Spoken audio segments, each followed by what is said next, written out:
paradigm of absolute control. And that's why we're just out here doing simple things, pointing out that we're meant to be in nature and be natural.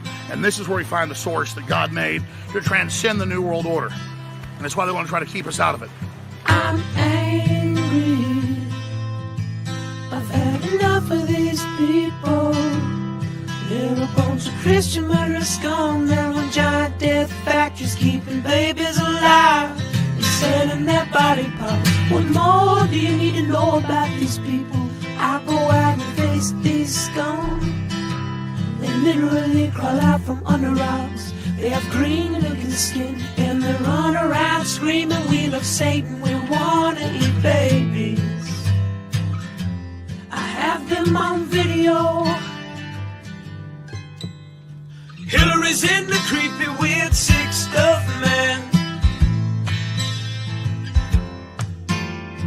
sleeps in the same room with that creepy widow woman whose mother wears a hood over her head. What the hell? That woman number one is ugly. Imagine how bad she smells, man. I'm told her and Obama just stink. Obama and Hillary both smell like sulfur.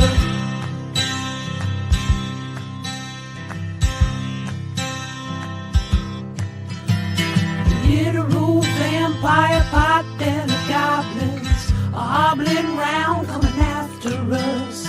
My spirit gets close to that evil and I feel it go.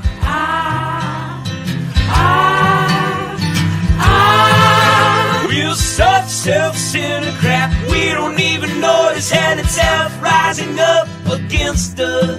Millions of pointed people of the very worst type, and I'm so pissed. We're gonna stab your daughter at the mall. We're gonna stab your wife, your son. We're gonna stab you with a butcher knife, and then the police chief is gonna say, we love our Somalis, we love our Muslims. Oh, they're so good, oh, they're so sweet. I was watching Fox News as I worked out this morning.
Justice for this person who didn't do anything wrong.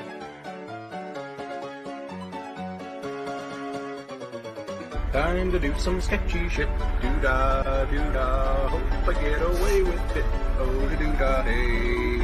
Time to do some sketchy shit. Do-da, do-da, hope I get away with it. Oh, do-da, day. Justice for this person who didn't do anything wrong. Greetings and salutations, friends, and welcome back. We are here once again to talk about Third Phase of Moon, and I agree. Someone sent me an email earlier today, and the gist of the email was this: telling people that Third Phase of Moon are fakers and hoaxers is a lot like telling people that water is wet.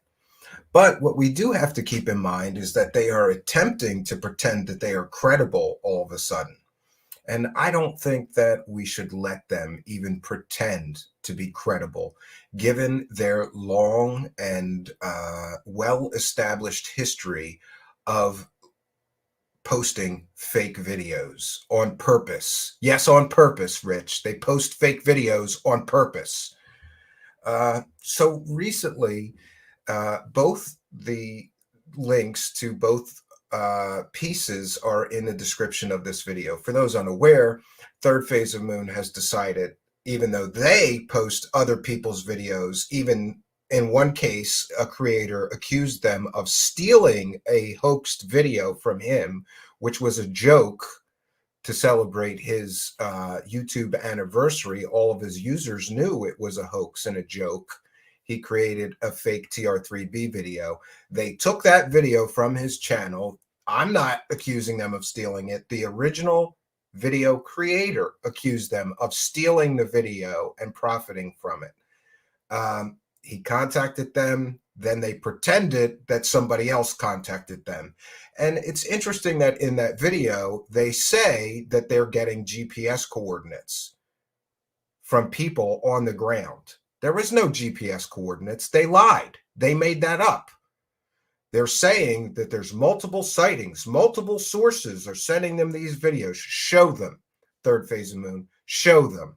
No, they stood there on a camera and a microphone and lied through their teeth about a fake video that was created to be fake as a joke.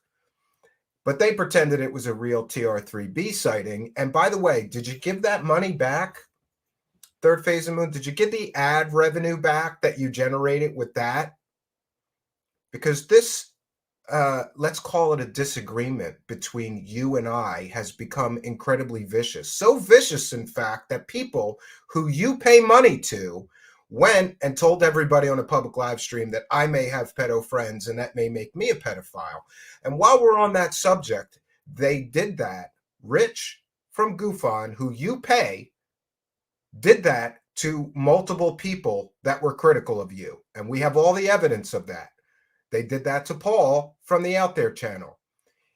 Rich from Goofon called him Pedo Paul. Now, that was before he did what he did to me for being critical of you. So I want a public statement. In fact, I demand one. What is your company's policy towards people you pay calling people pedos who are critical of you?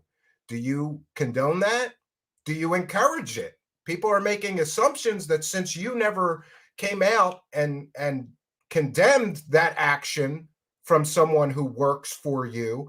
By the way, they lied again. Imagine that. We caught them lying again. They lied on Alien Addicts show and said, well, maybe it wasn't a lie. They said, Rich isn't on our payroll. That's right. He's a subcontractor for you, right? Rich is in one of these documentaries explaining exactly how he gets paid from you. He generates content and you give him the ad revenue for your alternate channel, which means that you pay him. So for you to sit on a public live stream and claim that you don't pay him is just another in a long list of lies from you. Now, back to the pedo comments. You have a company. You have a company. Do you think it looks good for your company that you just let somebody who you pay money to call people pedos because they were critical of you and your fakery? Do you think that looks good for you? Why did you not issue a statement immediately when he did that to Paul, saying that you condone or condemn those actions? People are making assumptions. People are saying, I'm not saying it, and I'm not making accusations here, but people are publicly saying that you send Rich to do that to your critics. That you like when Rich calls your critics pedos because it shuts them up, right? Lets them know, you better shut up about third phase of moon or we're going to float public rumors that are despicable with absolutely no evidence of that. By the way, third phase, where is any evidence of that? Do you condone that or do you condemn that? Why don't you make a public statement condemning that? Why don't you fire him? Why don't you remove him from the business relationship for doing something so disgusting and so despicable? And while we're on the subject of disgusting and despicable, I'm not going to get personally insulting. While we're on the subject, do you know there's another person that was very critical of you and your fakery and your hoaxing? And that was Gorilla Gamer, someone who is right now battling cancer. And by the way, there's proof and evidence of that because he posted it publicly on his Twitter page. In that case of someone being critical of you, Rich from Goofon went on a public live stream and told everybody that that person critical of you and him is faking their cancer for some reason. Do you condemn or do you condone him doing that while you're paying him and have a business relationship with you? How come you don't say anything when your idiot attack dog goes out, calling people pedos or claiming that people who are literally in the middle of battling cancer are faking it? Why do you let him do that as an employee or even a subcontractor or business associate of yours? Do you think him doing that to your critics paints you as the good guys here? Or, like most people who have a brain, do you realize that that makes you look like disgusting slime balls that are willing to do anything to silence your critics, including call people pedos or claim that people are lying about having cancer? He posted his cancer diagnosis and his treatment plan on his Twitter publicly because of that. Do you think that guy has enough to deal with right now? And he needs to worry about your silly attack dog running around trying to shut everybody up about you? I think he has enough to deal with. And you ought to publicly apologize to him and to Paul and to me for allowing someone, I don't care what you say, if you're sending him money, ad revenue or not, he is on your payroll. You are paying him. And while you're paying him, he's running around calling people pedos or telling people that they're faking cancer in your name, in your defense. Where is your public statement about this? As a company, do you condone that? You're just going to ignore that and hope that nobody notices that this is a pattern with people who are critical of you? I know what I believe. I believe that this is a pattern designed to silence criticism of you. Because people are going to see what happened to Paul or what happened to me or what happened to this Guerrilla Gamer guy who's battling cancer and say, you know what, it's not worth me saying they're fakers or frauds or that they post fake videos and here's why or here's the proof of it. Because then I'm going to get viciously attacked by a dummy with no evidence who would do something so ridiculous. Where's a public statement from you? You were on Alien Addicts. You had an opportunity to apologize to everybody that your attack dog is calling pedos and saying is faking cancer. By the way, as I can't believe he did this, but apparently Rich has done that to Brandon Fugel multiple times. That guy's like a billionaire. Do you think that's a very bright move to call somebody a billionaire, a word like that, or to imply he is one of those people? I don't think so. So for those unaware, Third Phase of Moon, like I said, they get caught literally stealing a video, according to the content creator, and then profiting from it. By the way, that alone could be considered fraud, Third Phase of Moon. What you did with that one case where you took a TR3B video from a content creator without permission and then stood there on a camera and on a microphone. I don't think he was on camera. He was on a microphone claiming that people are sending you GPS information about where the sightings are taking place and that multiple sources are sending you videos of this TR3B sighting. Did you give the money back once it was determined that that wasn't a real video? And by the way, nobody sent them that. They said in the video that multiple sources are sending them these videos of this TR3B sighting. Show us the emails. Where are they at? Nobody sent you anything. Show us the GPS data. Where is it at? Nobody sent you anything. You perpetrated a fraud against the UFO community, based on all available evidence, it would appear that you allegedly perpetrated a fraud against the UFO community, against the public at large, and against YouTube. You collected YouTube ad revenue for that video while you stood there on a microphone claiming all kinds of things, multiple sources, GPS data. Where's the data? Where's the data? Where's the other sightings? Show us the videos, Third Phase, or did you fake that one? And if you did fake that one, and I believe they admitted to it. Oh, Jaime Musan sent us that video. You didn't say that in the video. You didn't say Jaime Musan sent us this video. You said that people were sending you videos and you had multiple sources and people are sending you GPS data. That's what you said in the video. But later, Rich comes out to make excuses for you and claims that Jaime Maussan sent you that video. A known hoaxer, a known person who has perpetrated fraud in the past. Faked aliens with all manner of fakery. Faked fairies, faked Roswell slide. And you're just going to take a video from him or information from him and run with it without any checking? You didn't check into it? You didn't ask to talk to the multiple sources or see the GPS data that you were talking about in the video? That's just one example of something that you did. But it gets worse and worse and worse. The deeper you dig into these guys, the more fraud, the more deception, the more hoaxing, the more fakery that you find. And we will get into this Alien Addict show with Third Phase Appearance. And they said some very troubling things. But before we do that, friends, we will get into some other things, right?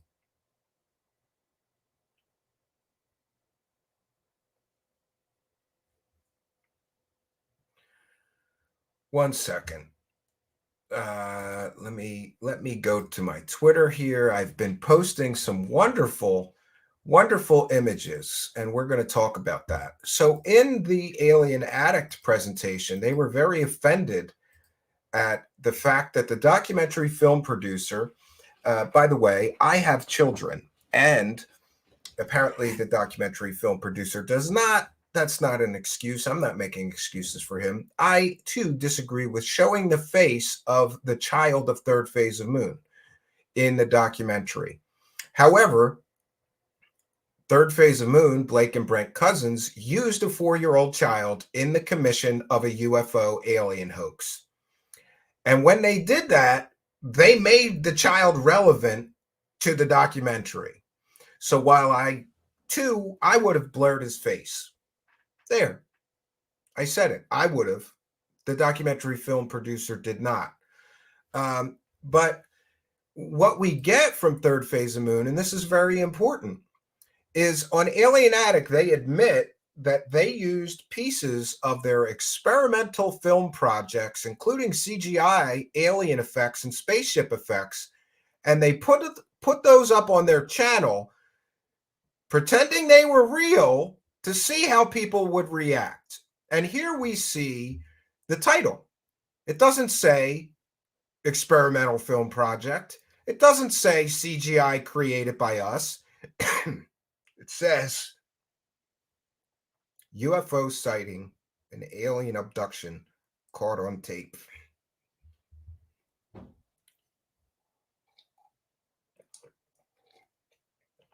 So what we have in this specific hoax case is Third Phase of Moon using, I believe it's Brent's 4-year-old at the time child to commit an alien hoax and then collect YouTube ad money from YouTube with a title suggesting that it is a real event.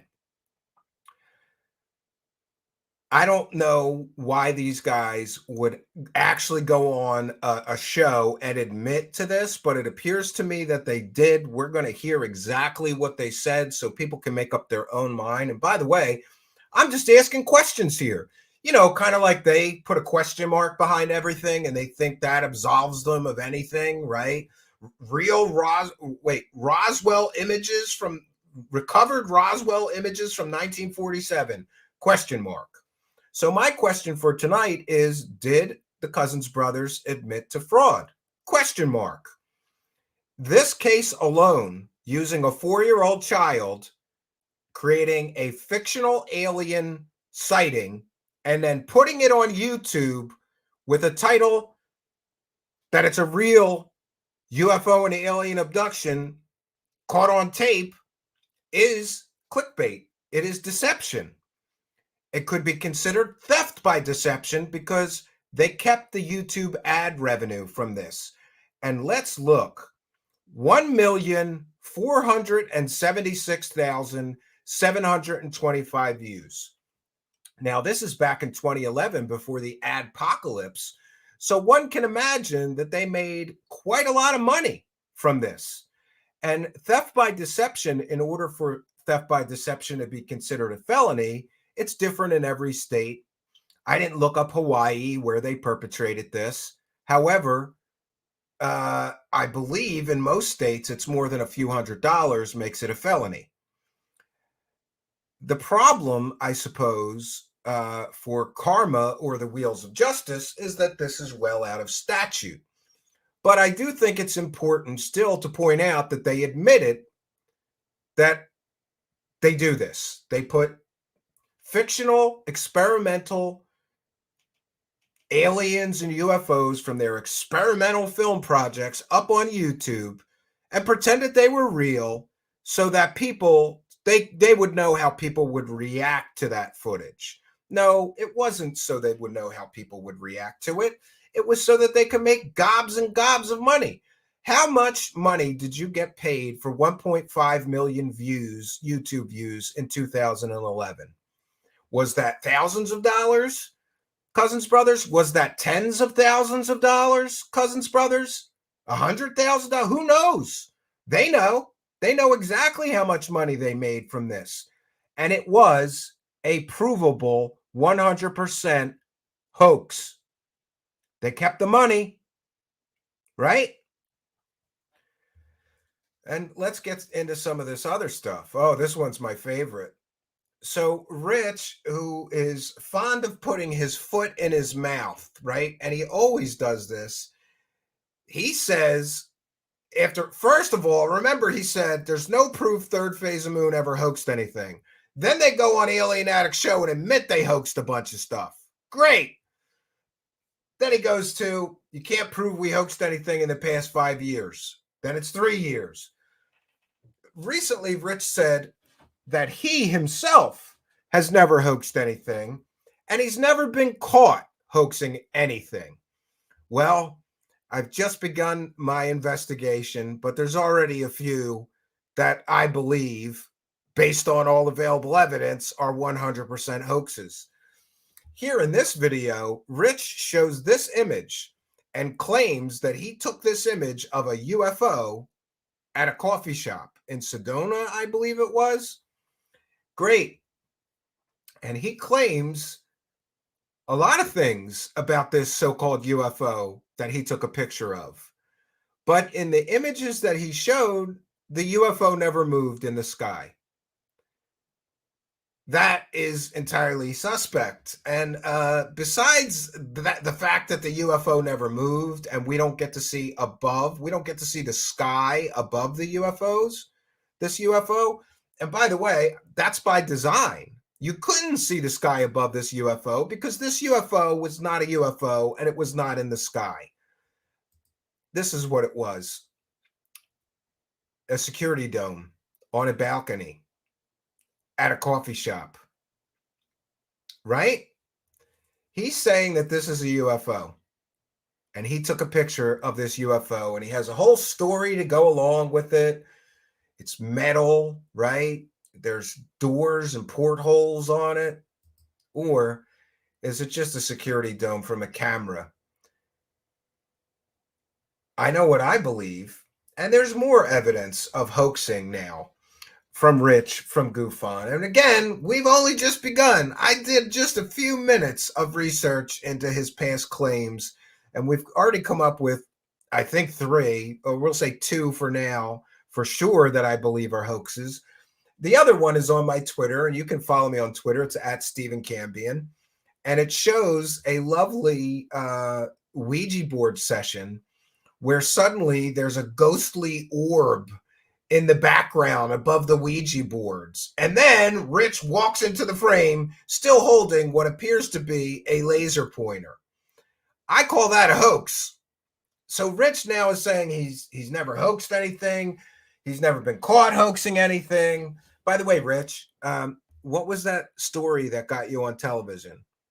Do you remember that one? Yeah, I'm going to look into that one. Yeah, it's going to be fun. So we've got Rich saying he never hoaxed anything. At the very least, these 2 items, the supposed ghostly orb that appeared out of nowhere. And by the way, he replied on Twitter to somebody posting that and said, that's not a hoax. That's a genuine spirit ghostly orb. Sure it is, Rich. Sure it is. And this is a UFO flying in the sky. Sure it is. Sure it is. Sure it is. Do you see that? That's your credibility circling down the gutter. Not that you had much to begin with, but any that you did have is circling the drain as you continue to double down and triple down on absolutely ridiculous statements. Also, very, very important. This one's very, very important. This is a shot of the UFO over Los Angeles, Pepper's Ghost. By the way, in the beginning of our show, I played a montage of some of my very advanced Pepper's Ghost illusions. These were used on stage and specifically in it's called a spook show for magicians.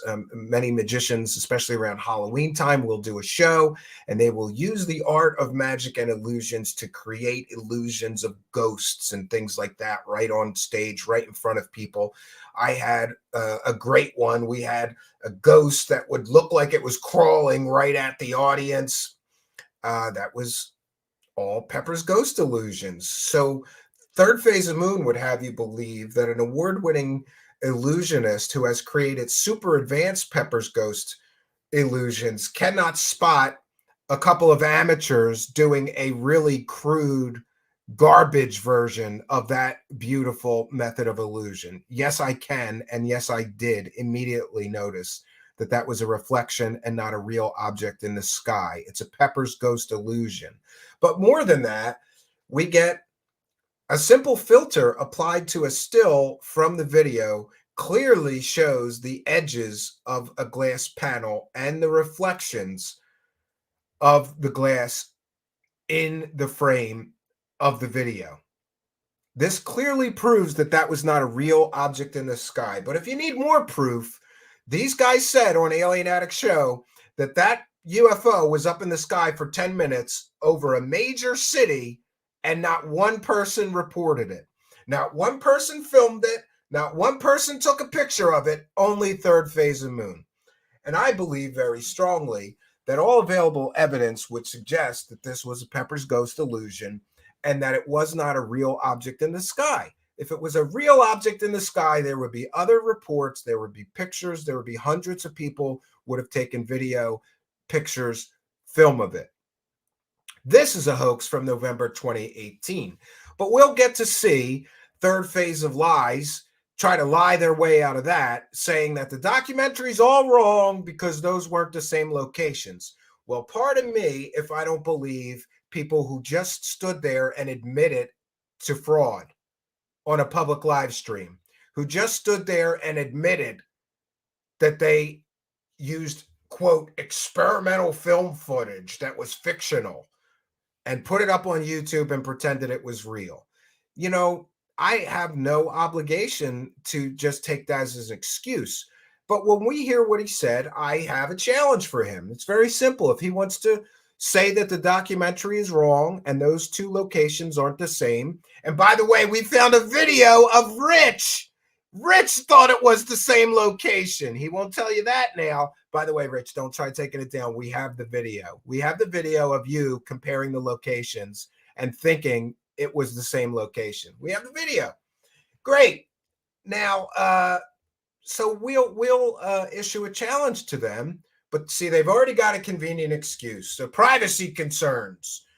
It's very simple. If you want to prove those are two separate locations, then give me, I give you my word, I won't release them publicly. Give me the name, address, and telephone number of both of those people who own those homes. I'll call them and verify that you were there on the dates of those two videos at two separate locations. Are they going to do that? No, because they're Third Phase of fake and they fake things. And sorry, not sorry. I have no obligation to just believe proven hoaxers and liars when they make excuses for being caught red-handed creating a UFO hoax. It's very convenient that they got caught and suddenly we're so wrong, right? And I love how Rich keeps saying there's no evidence, there's no proof. And has anybody else noticed that he keeps saying he didn't watch any of the documentary, or he only watched 20 minutes of it on Alien Addicts show? According to him, he didn't watch any of the new documentary, but he's going to tell you there's no proof, there's no evidence. Those guys get it wrong. They never prove it. You know, I think he has, you know, cognitive problems, because yes, there's overwhelming proof in those documentaries that Third Phase of Moon fake things. There's overwhelming evidence that they fake things. And when it comes to proof, I mean, what do you want me to do? Have a separate person with a 100% proof? You know, like, do I have to stand behind them with my own camera while they're on a live stream doing a fake UFO and then say, see, gotcha? Is that what you mean by proof? No, there isn't that.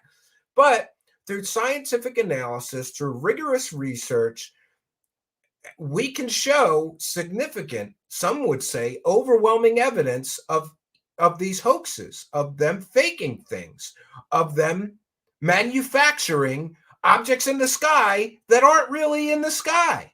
It's called an illusion. I noticed those a mile away. And for anyone to suggest that a professional magician can't look at that and tell you with some degree of certainty that that is a Pepper's Ghost illusion is absolutely ridiculous. And, you know, what else am I supposed to do? Do you want me to show it to a bunch more magicians who will all agree with me that it's a Pepper's Ghost and that's not a real object in the sky? Is that proof, Rich? Like, how much do we have to prove? We're not the ones defrauding the public. We have no obligation to prove anything.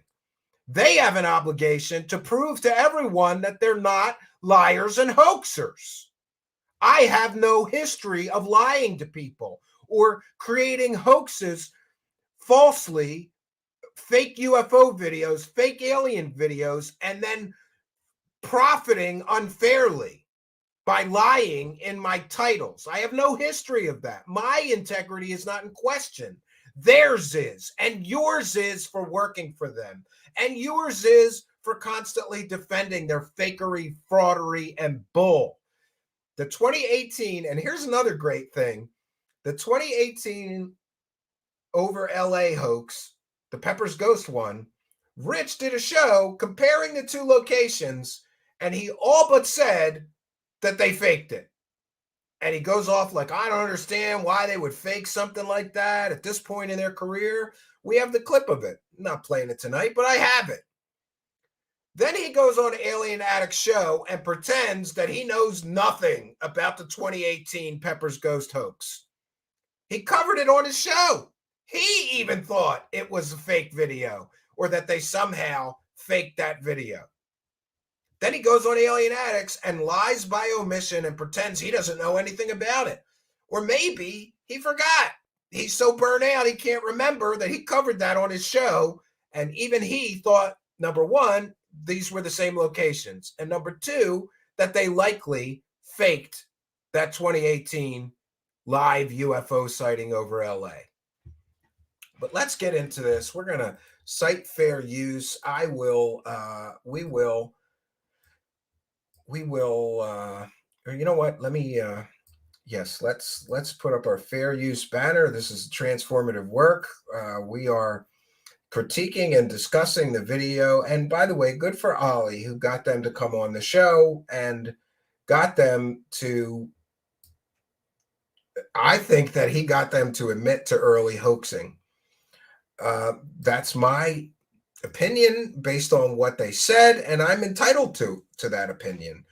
Other people may hear what they said differently, but we're going to get into it. So this is fair use, transformative work. We are discussing and critiquing Third Phase of Moon and Rich's appearance on the show by Alien Addict. By the way, he was very clear in that I have to, the video that we will be sharing and the link to Alien Addict Ollie's channel is in the description of the video. Please do go and support him. And isn't it a little sad that a guy who says Rich is like a big brother to him has to sit him down and really tell him the truth and say, I believe, Ollie believes they're still faking things. Ollie believes they're still hoaxing things.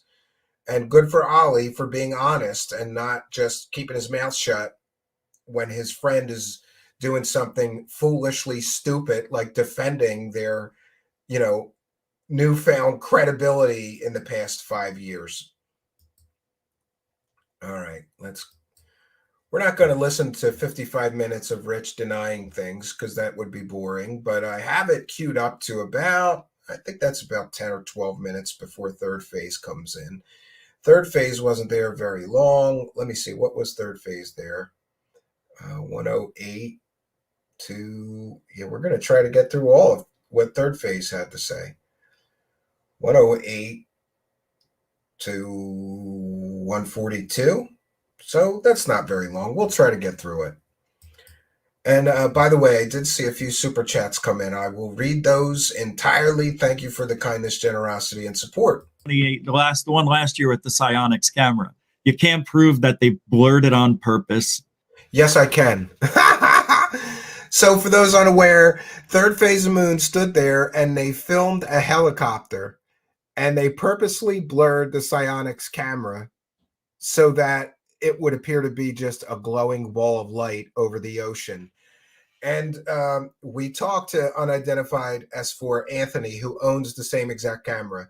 And he says that camera is so easy to operate, a child could do it.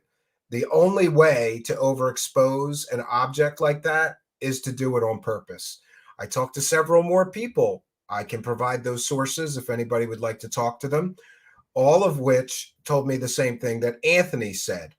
And that is that those cameras are super simple to operate. The only way you would get an overexposed image of a helicopter like that to make it look like a light ball is if you did it on purpose. We also have the local media and news reports of a helicopter in the exact same area at the exact same time that Third Phase of Moon claimed they were filming a UFO. There's a search helicopter in that exact area, according to news reports. Further, there is forensic evidence and proof in the form of audio. A forensic audio analysis. By the way, I've done my own, which I think is better than previous attempts. I did run a commercial recording studio. I'm qualified to do that. There is helicopter noise very low in the background of their so-called UFO video.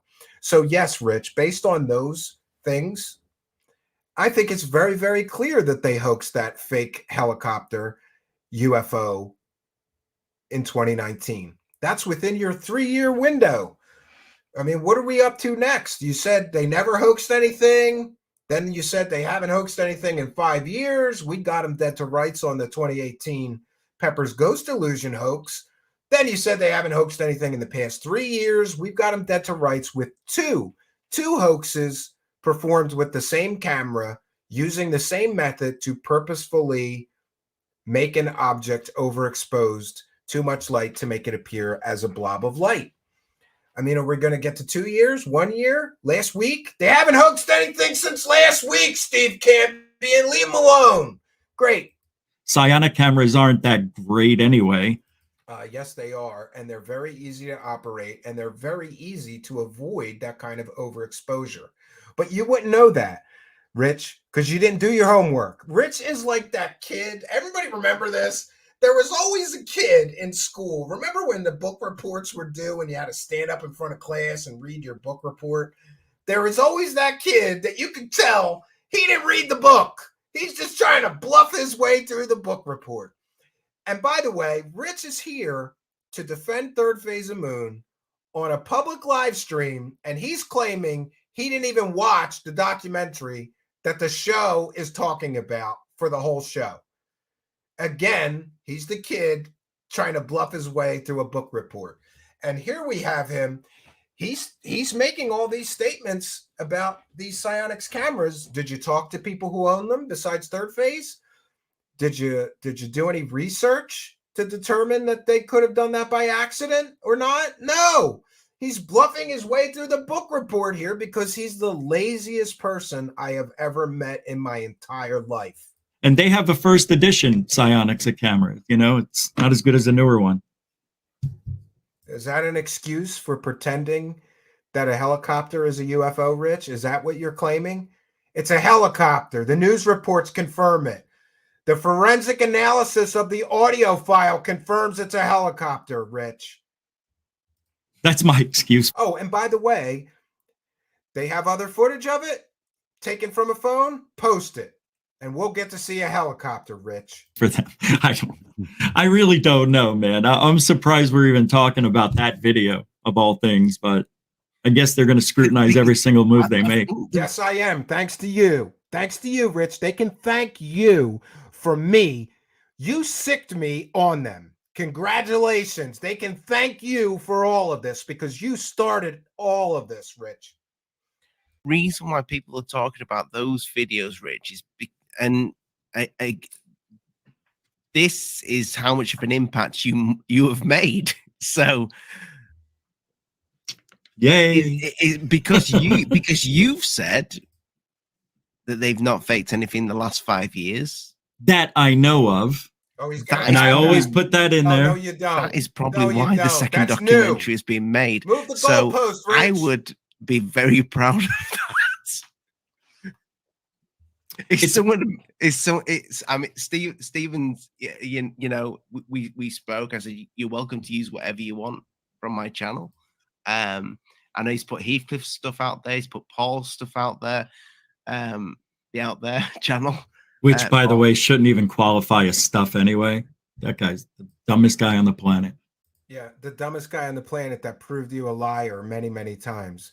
The dumbest guy on the planet that showed with facts, evidence, and expert audio forensic analysis that your employer's Third Phase of Moon purposely faked a helicopter, a search and rescue helicopter, as a UFO. He also found the news articles detailing that a helicopter was in that exact area that they filmed the supposed UFO from at that exact time. Yeah, he's a real dummy, Rich. He's a real dummy. Who still lives with his mom and dad, by the way. And why is that relevant? Because you live in your mom's backyard in a trailer, Rich. Who cares if he lives with his mom and dad? Do you know that my mother lived with me for 22 years after my father died? Does that mean I lived with my mom or my mom lived with me? Who paid the bills? I paid the bills. So who cares? You take care of your parents. For all you know, his parents are elderly and he's living with them to take care of them. But you're a disgusting slimeball of a human being and don't think of things like that. You just look at it as an attack vector. Good for you. Okay, so Paul, just telling everybody. So I will say this: as much as me and Paul don't really get on, I know he has other channels that like to comment on my videos, and Paul, I know it's you, which is fine. I'll let it slip. Yeah. But he did do a debunk after my debunk, and he found the window. He found the glass. I never found the glass. I thought they were holding up a piece of glass. He found that glass. So I mean, that's kind of good research, and also he put it through filters, which I wouldn't even know how to do, and you could see the line of glass through that night shot. You could actually see the piece of glass under scrutiny. Look at wow. that. And he wanted to debate me. I wouldn't have been this nice to you, Rich. Why have it gone blurred? So he's got nothing to say. say. UFO for a second. He knows that. But no, digressing from very good. I like the good stuff. Yeah, I agree, Rich. That this, and I said this to you today. They definitely do good stuff when it comes to the interviews with people, things like that. I like the documentaries. I know some people, they'll always say, well, they used far too much stock footage. Well, I mean, we were going through what you call it, the pandemic and all the lockdowns and things like that. so maybe they couldn't get out and about as much. So they used everything uses stock footage. Even Hollywood blockbusters will use stock footage in them like at times. Yeah, and just to be clear, I was very critical of that film, but not for the use of stock footage. I was critical of that film for them letting Dr. Stephen Greer lie through his teeth in their documentary. They didn't fact check him one bit, and Rich defended the fact that they didn't fact check him one bit, saying that Stephen Greer wouldn't have done the film if he knew that they were going to fact check everything he said. So basically, Rich admitted that Dr. Stephen Greer lied in the film, and they let him. Great. So I wouldn't punish them for that at all. I mean, they went to Stephen Greer's house, for Christ's sake. I mean, that's pretty cool. I don't care what people think of Greer. If Stephen Greer said to me, Ollie, look, do you want to come to my house? I'd go. Definitely. I'd probably sleep one eye open, but I'd definitely go. You best better do that. So yeah, I mean, I've got a lot of respect for the stuff they do, but do I know they've hoaxed stuff? Me personally, I know that. I think you know that, Rich, and I know Lee knows that. And I think the majority of this audience know that Third Phase of Moon has hoaxed things. Does that mean to say this audience hate Third Phase of Moon? They probably don't. They probably love the guys. I think probably most of their subscribers may have even realized that they've done stuff in the past, or that fake UFOs have been used on that channel. Now, here's where I will disagree slightly with Ollie, because he forgets that there are new people coming into this that weren't here from 2011 to 2017 during the heyday of hoaxing of Third Phase of Moon. And that's why I'm glad this documentary was produced, because it shows how they started, how they progressed, how they completely and totally faked videos, pretended people were sending them to them when many of them were all filmed right over Hawaii, 2 miles from their house. I think that the first documentary shows 10 of those, all filmed with the same camera. That's another thing. Rich loved to beat me up, saying nobody ever proved that.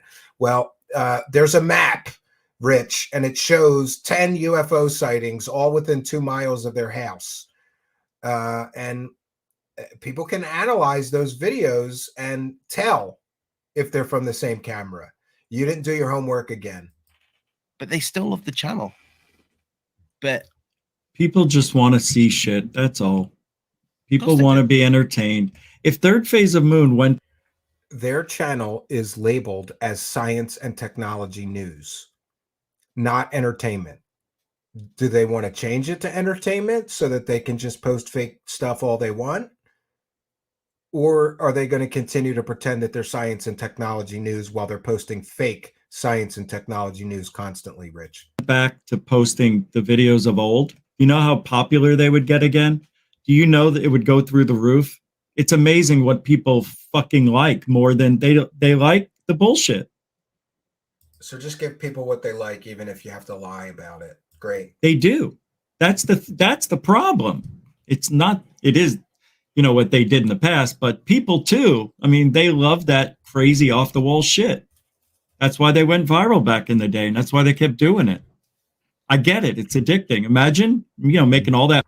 And what happened to no one ever proved Third Phase of Moon ever hoaxed anything? Right here, he's admitting that when they started, they hoaxed a lot of things. Do you see how he keeps changing his story to fit whatever is going on, That money on YouTube, on just doing what we love to do. I get it. But after a certain time, I think they matured and figured out that they're influencers in the field, and the people coming here on the YouTube and the internet looking for information. So I think what I'm saying is they need to do a better job. Well, because they need to totally.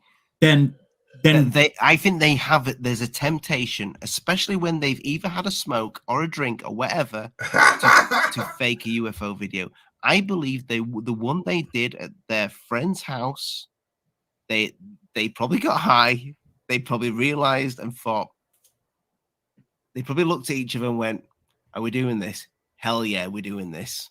Let's go live. And they had and this is exactly why they had to practice it.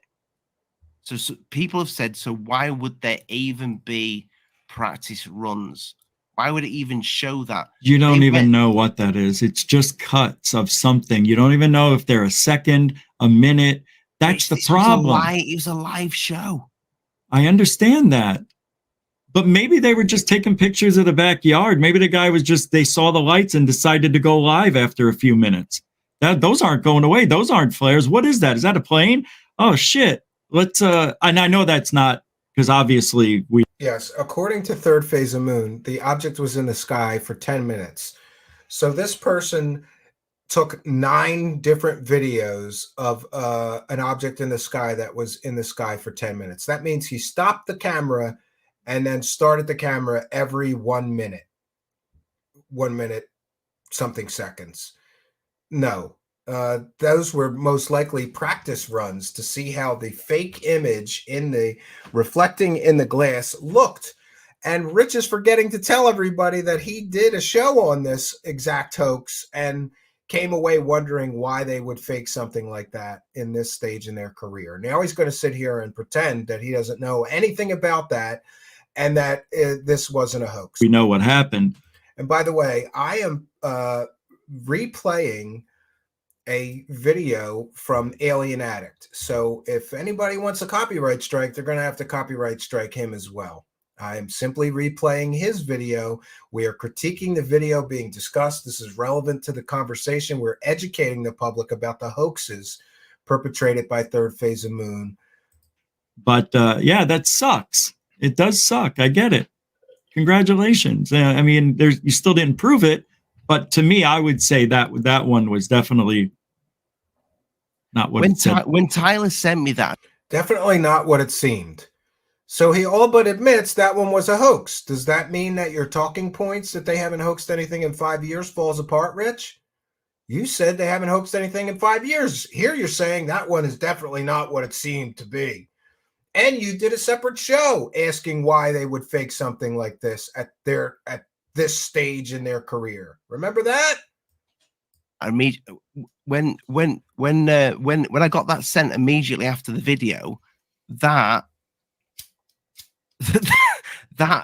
clip that I got sent, the actual one that I've uploaded to YouTube, the quality is not as good. I do have the original file that I got sent, and it looks even more condemning when you see the original file that was sent to me. Do you have it to show us? No, because if I upload it, yes, I do have it. But if I upload it again, it'll look exactly the same. Oh, okay. I got you. Yeah. Steve Long, I can send it to you after the show for sure. Because when you send a video to somebody, it loses something. When you upload, put it through your editing software, it loses even more. Yeah, I get it. More copies, the more degrading. Yada yada.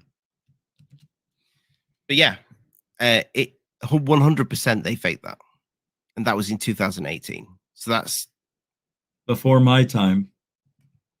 But not within the 5 years. It is.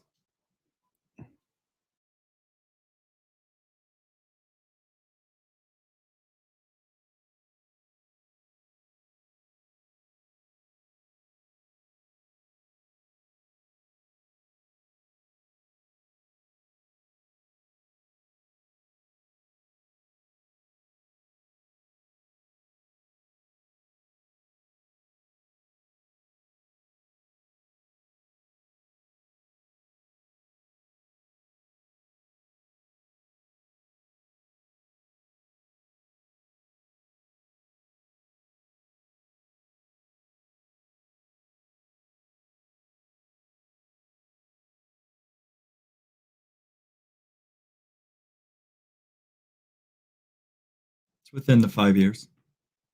It's 1 year after the 5 years. Maybe they just didn't get out of their system yet. I don't. Yeah, so here he is admitting that yes, they have faked something. Thank you. I was unaware my microphone was muted. I'm aware now. Thank you for people are texting me, and I appreciate that. So he stood in front of cameras and a microphone and told his audience that they haven't faked anything in 5 years. And when they did that, yeah, I'm aware. Thank you. So when he did that, he had already done a show on this, and he had questioned that being a hoax himself. And here he says, well, maybe they just didn't get it out of their system, right? And yes, thank you for everybody sending me messages. Haven't had that problem in a while. At least it was only a few seconds and not 10 minutes like I did one time, right? Pragmatic is translating for everyone. Well, let's get back to this. So he just said maybe they didn't get it out of their system. And look at him laughing and smiling. Hi, I lied to everyone and said they haven't faked anything in the past 5 years. Now I have to admit that they did. No, I wish that they could come on and say, I know. This is you talking shit, and then here's why. Yeah. Well, they realize what kind of show it is. Listen, I haven't hate. I still don't. But I haven't said a bad word about those boys for years. But when I saw the copyright strike on that small channel, that's when I had to step up because they didn't like that. And a lot of the Yeah, and for those unaware, Third Phase of Moon, I believe, in an attempt to stop people from seeing the documentary, or we keep calling it a documentary, the first episode of this Sapiens Culture project called The Hoax Files, Third Phase of Moon Exposed, they copyright striked, hard striked, forced off of YouTube his video claiming copyright, and he has 200 subscribers. They have 800,000. Not a lot. A few of those videos were removed by Third Phase of Moon because of whatever reason you want to say. Yeah, they were removed because people had found out that they did hoaxes, and they wanted to remove the evidence that they had performed hoaxes, in my opinion. They do that a lot, like this 2018 video. By the way, Third Phase of Moon, if you want to persist in saying that was not a Pepper's Ghost illusion, it was not a hoax, give me a copy of the original video, and I will pay for a professional image analyst to look at that video and tell us if that image in the sky is a reflection or is a real object in the sky. I happen I think that we could get someone as good as maybe, a former NASA image analyst to look at it and give us a determination. If they're willing to give me the video, I'll pay for the image analysis. They took it down because the people in the comments, they got hammered with people saying it's not a real object in the sky, it's a reflection. They got hammered with their users saying it was a reflection. Suddenly there's privacy concerns and they take the video down. And that guy went to the Wayback Machine and got those. Who cares where he got it? They did it. The gutter where it. they should have been. So they're, digging that deep to things that even they were not wanting for the public anymore. Yeah. Oh, we got caught faking using magic tricks to pretend there's a UFO in front of us, and we deleted it. How dare that guy go to the Wayback Machine and pull the evidence out of the trash can we put it in so that nobody could call us out on that hoax anymore. Yeah, great defense. Which is, I understand. I mean, that's a neat thing to do, but that's also kind of a lie. And yeah, they did post it, but they did take it down after, I guess they debunked it or got caught. I don't know. I don't know everything about those videos, but debunked it or got caught. Sure. No. Third Phase of Moon claimed that they took it down because the owner of the home had privacy concerns. They never own up to anything, Rich. They never admit to anything, and that's part of the problem.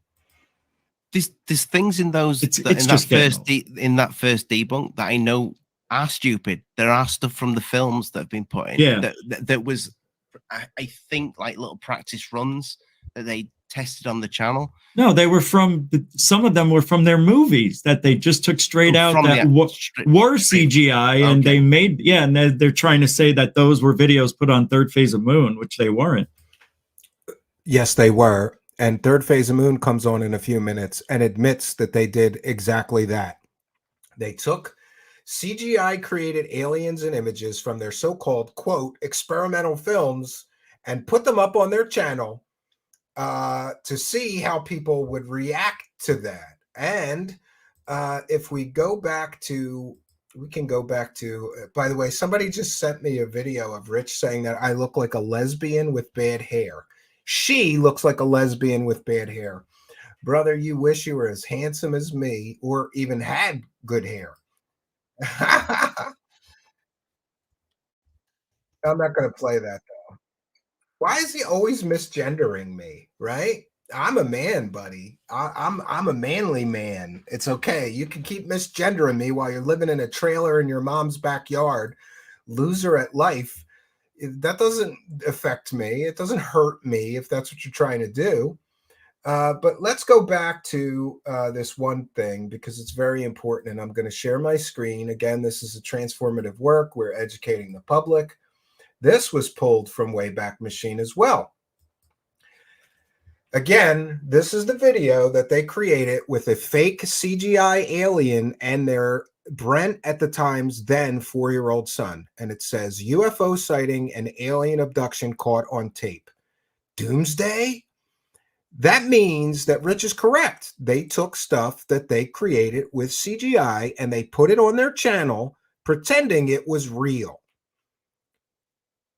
And then they collected money for $1,476,725 views in ad revenue in 2011 before Adpocalypse. That had to be some great money that they made on this one specific hoax.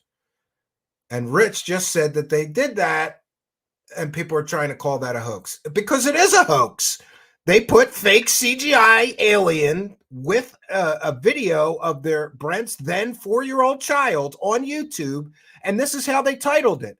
That's a hoax, Rich.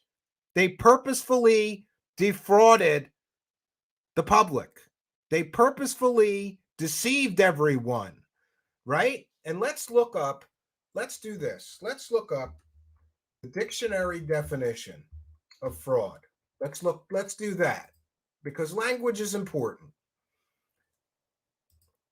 1 second. Now we will share my screen again, and this is just a quick Google search on the definition of fraud. Wrongful or criminal deception intended to result in financial or personal gain. Did they gain financially by putting that completely and totally fake alien video with Brent's at the time 4-year-old son in it on YouTube with a fake title suggesting it was a real event? Yes, they did. Was it wrong of them to do that or criminal?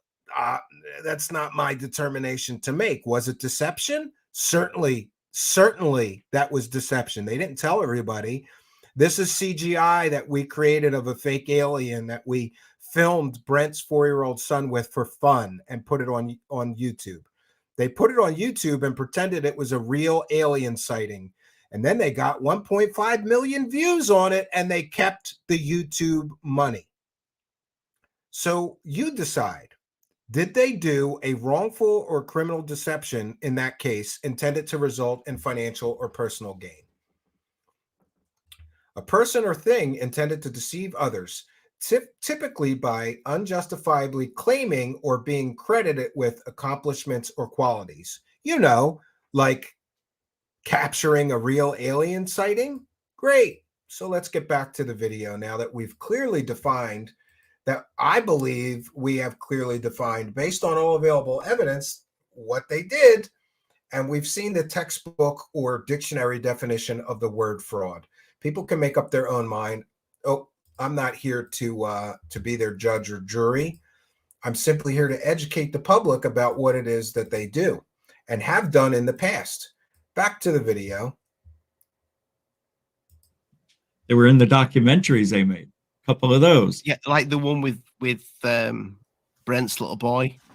Yeah. It's blatantly, you know, I mean, why anybody would put that out. I'm not saying the little lad can't act, because he's you know, he's a good little actor, but it's not a child's reaction to something like that, because I've got two kids. To a monster.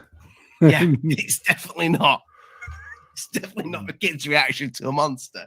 And that's something that Lee didn't agree with. That Lee doesn't agree. You didn't agree with the showing the kid in the documentary. No. It didn't. There was so much other stuff. It just felt unnecessary. It was unnecessary. That's hitting a little bit below the belt. Mm-hmm. And here I will disagree. Apparently, Blake and Brent Cousins used a 4-year-old innocent child in the commission of an alien hoax. They used a 4-year-old child who I believe was 4 years old at the time, which was, to the best of my knowledge, Brent's 4-year-old son at the time. They used an innocent 4-year-old child to perpetrate a fake alien hoax and get 1.5 million views, monetized views on YouTube, and collect ad revenue for that. I think that when they did that, use a 4-year-old child in the commission of an alien hoax, they invited people to be critical of them for that. But one thing I will say, being a child, having children myself, is if I would have created the documentary, I would have blurred the child's face. In fact, we used a piece of one of their movies that I believe the same child is in, one of their bad science fiction alien movies, and we covered the child's face because, you know, I'm a father, and I thought I don't want to show some child's face. But the documentary film, or excuse me, the producer, Sapiens Culture, didn't blur his face, and some people found that problematic. Hindsight is always 20/20. Had I to do this over again, I would have asked, and maybe I should have, and I fully admit that, maybe I should have asked him to blur that child's face. But what you have to remember is that was in 2011, right? That's 11, 12 years ago. The child doesn't look anything like that anymore. So maybe he didn't think to do that or wasn't aware to do that. He's not a father. I understand that criticism, but I still believe that them using a 4-year-old child to, I believe, get ad revenue unfairly or unjustly, or to deceive people so that they could get ad revenue, made their use of that child relevant to something like a documentary revealing how they do their hoaxes. They did that. It's their fault the child is in the documentary because they used the child to create a fake alien hoax. That's what they do, though. They go after the character of people, too. But I'm just tired of talking about it. And you said we're not going to spend the whole show talking about it. No, Rich, you go after people's character. You call people pedos. You tell people that people are faking cancer. You called me a liar. You told people that I'm a hoaxer. Everything that you have done to me, suggesting I have pedo friends, that may make me one, all these things were attacks on my character. Telling people that I look like a lesbian with bad hair is an attack on me personally and my character. He can't argue. He gets it. It's like he's stealing talking points directly from me. He's so unoriginal. Rich, you cannot argue with the overwhelming evidence in these documentaries or this Hoax Files piece, in the documentary or the Hoax File piece. So you have to come after me personally. You couldn't argue about the evidence. So you try to kill the messenger. About that. No, we're not, but we kind of like I needed to address it because so many people have asked me to address it. I needed to address it. I did want to actually ask the boys themselves about that. And thank you, Moonlicht, my friend. Great to have you last week, by the way. We'll have to get you on to I'll tell your thank story. you for being I supportive. appreciate the support. But yeah, like you said, those two fellas have gone after Lou Elizondo in a big way, just like most of us have, just like you have, just like Cambion has. So I think they've definitely started a talking point. I mean, that's probably one of my best live streams when we spoke about the whole Greer thing with Third Phase. And here they are. What's up, guys? What's up? Hey, we're on our way to work. We got some things to do. So we got about 15 minutes. Thought we'd pop in, talk to you guys. You know, we appreciate Rich always standing up for Third Phase, but we don't pay him. He's not on our payroll. He's just been working with us pretty much every day for 3.5+ years. And for a fact, there's been and here, Third Phase of Moon, they haven't been in. They look at that. They haven't been on the show for 10 seconds, and they've already lied, saying that they don't pay Rich. Third Phase of Moon, there is substantial and supportive evidence, including Rich's own explanation of exactly how you pay them, how you pay him. And you're going to go on a public live stream and say you don't pay him? He's explained on his own show how you pay him. You pay him with ad revenue, YouTube pennies, because Rich goes cheap, apparently. He goes very cheap. And you were able to buy his silence about your fakery and hoaxes for YouTube ad pennies. So don't go on a public live stream and not even be there 10 seconds and start lying. He began his appearance on this live stream with a lie, saying that they don't pay Rich. They do. Rich explained how you pay him. Been no deceptions whatsoever behind Rich's back by the Cousins brothers to fool Rich or anybody else. And that's why Rich sticks around, because he could see, because of everything that we've been doing, being on the front line of this ufology, doing more. They're on the front lines while they're filming helicopters pretending they're UFOs. They're on the front lines while they're filming fishing boats pretending it's a UFO. Hurry up. Turn the blur up on that camera so it looks like a big blob of light. We're on the front lines of ufology. Yeah, sure you are. Were you on the front lines of ufology when you used a 4-year-old son in the commission of a hoax? For this field than any other channel on the planet, and to be attacked the way we are is just quite amazing, especially with assumptions. You know, okay, the reason about the copyright strike. Oh yeah. Here's the excuses for why they copyright striked him. They're going to claim that what the documentary, what the Hoax Files producer Sapient Cultures did was slanderous. It's not slanderous. It's criticism. People are allowed to criticize you, especially when you're committing hoaxes over a 10+ year period, Blake. There's a lot of reasons. A lot of it is slander. A lot of it are lies. But the thing that really pissed us off the most. What would just clarify the lies and the slander? Yeah. You know, how many days do we have? Just because one person does a supposed debunk, how long does it take to counter react at debunking?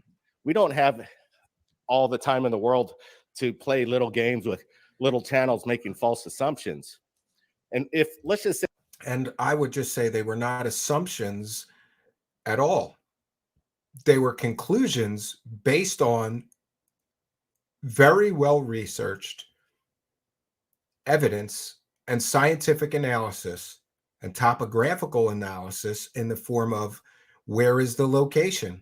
Sapiens Culture did an amazing job showing the location, the real location in Hawaii of where they filmed things that they then pretended were sent to them from other areas of the world. That wasn't him making assumptions. He has evidence to prove his conclusions are accurate based on that research. Those aren't assumptions. Say if we did debunk, you know, we could go down the list. Oh, they debunked 30 videos. We hoaxed them all. And let's just say we start picking them apart and proving that they're wrong in their assumption. What do we get out of it? Are we going to get an apology? or anything? Nothing. They're going to continue to attack. So why even bother getting into He just made assumptions here. And I will go on record as saying that if they did that and proved that there are parts of the documentary I produced that are wrong or based on assumptions, and they prove that it's wrong, I will certainly apologize. But now they're going to tell everybody that they want money. Now, remember, they have made perhaps hundreds of thousands of dollars in YouTube ad revenue perpetrating these hoaxes against the UFO community and the public at large, and against YouTube. Do you even realize what kind of trouble you could get in if the proof of all of this got to YouTube? How much money did you take from YouTube for completely and totally deceptive practices and faking things you claimed were real? You even admit to it here on this appearance that you did things like that early on. Now he's going to say that he wants to get paid to debunk the debunks. He's already made hundreds of thousands of dollars on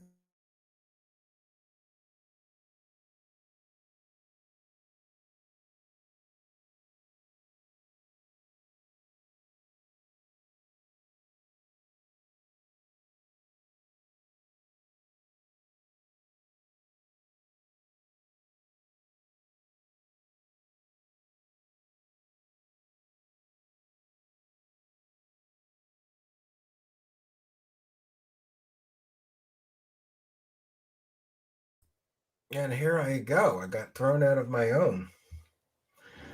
Live stream. Let's see if we can't get the video back.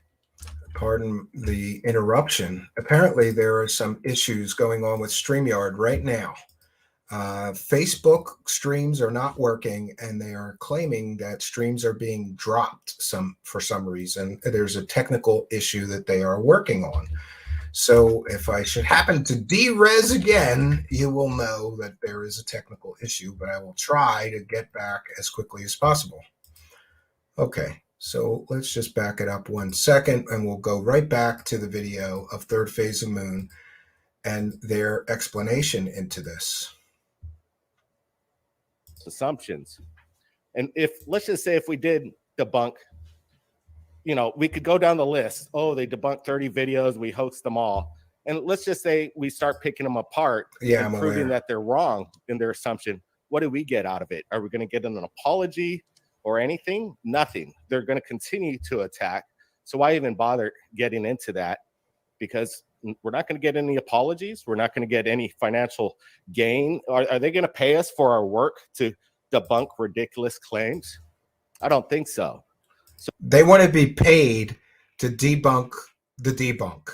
Did you hear that? Let's be very clear. They just said that they need to be paid to debunk the debunk. I would submit to everyone within the sound of my voice that they have already made perhaps hundreds of thousands of dollars, or even into the millions. I'd like them to publicly disclose how much money they've made since they started on YouTube from their various projects. So they've already made, it's a very easy estimate to say hundreds of thousands of dollars. They've already made that money for faking things. Now they want us to pay them to prove that they didn't fake those things, that they made the money faking the things on. Great, great. Wouldn't you want to prove? And here's the thing too. If people were just making assumptions, then it would be very easy to disprove all the debunks in both the Hoax Files, Third Phase of Moon Exposed, and the recent newer documentary that I produced. It would be super easy. They're saying, Rich is saying there's no proof, there's no evidence, they just make things up. If we were just making things up, you should be able to fly through 30 hoaxes in 30 minutes explaining that we just made things up. He just said it's going to take him a year to debunk the debunks. So I guess those were good debunks. Fake Blake just said that it would take him a year to go through, right? And debunk the debunks. Then they must be pretty good debunks if it's going to take you a year to disprove them. So that's one of the reasons why we're not even going to address any of that. The one reason that really pissed us off about why we gave a copyright strike is there's this federal law called the COPA Act. Yeah, and here is what he's saying. He is saying that there is something called the COPA Act that involves children, and that what this person did, including their child in the documentary, was illegal, and that is incorrect. COPA imposes certain requirements on operators of websites or online services directed to children under 13 years of age, and on operators of other websites of online services that have actual knowledge that they are collecting personal information online from a child under 13 years of age. The federal law that he just mentioned has nothing to do with what happened. Nothing. He is making things up to vilify the creator of the hoax files, Third Phase of Moon Exposed. He is making things up to make them the bad guy for including his 4-year-old son. I got an idea for you, Fake Blake. How about you don't use your innocent 4-year-old nephew to perpetrate a UFO hoax, and then people won't have to talk about that in a documentary? How about we do it that way? You don't use a little child to defraud the public out of YouTube out of ad revenue, and then nobody would need to talk about the 4-year-old child. Child protection something on YouTube. We had to take down everything that Brent's boy was in. Cameron, and this is also inaccurate. I've been to this rodeo myself. Some of you may recall I used my, at the time, 5-year-old son to dress up like a clown and thank people for the super chats. And then somebody suggested that that was illegal or that was against YouTube terms of service. So I did thorough research, even talked to lawyers. It's not illegal. And neither is using a 4-year-old in a YouTube video.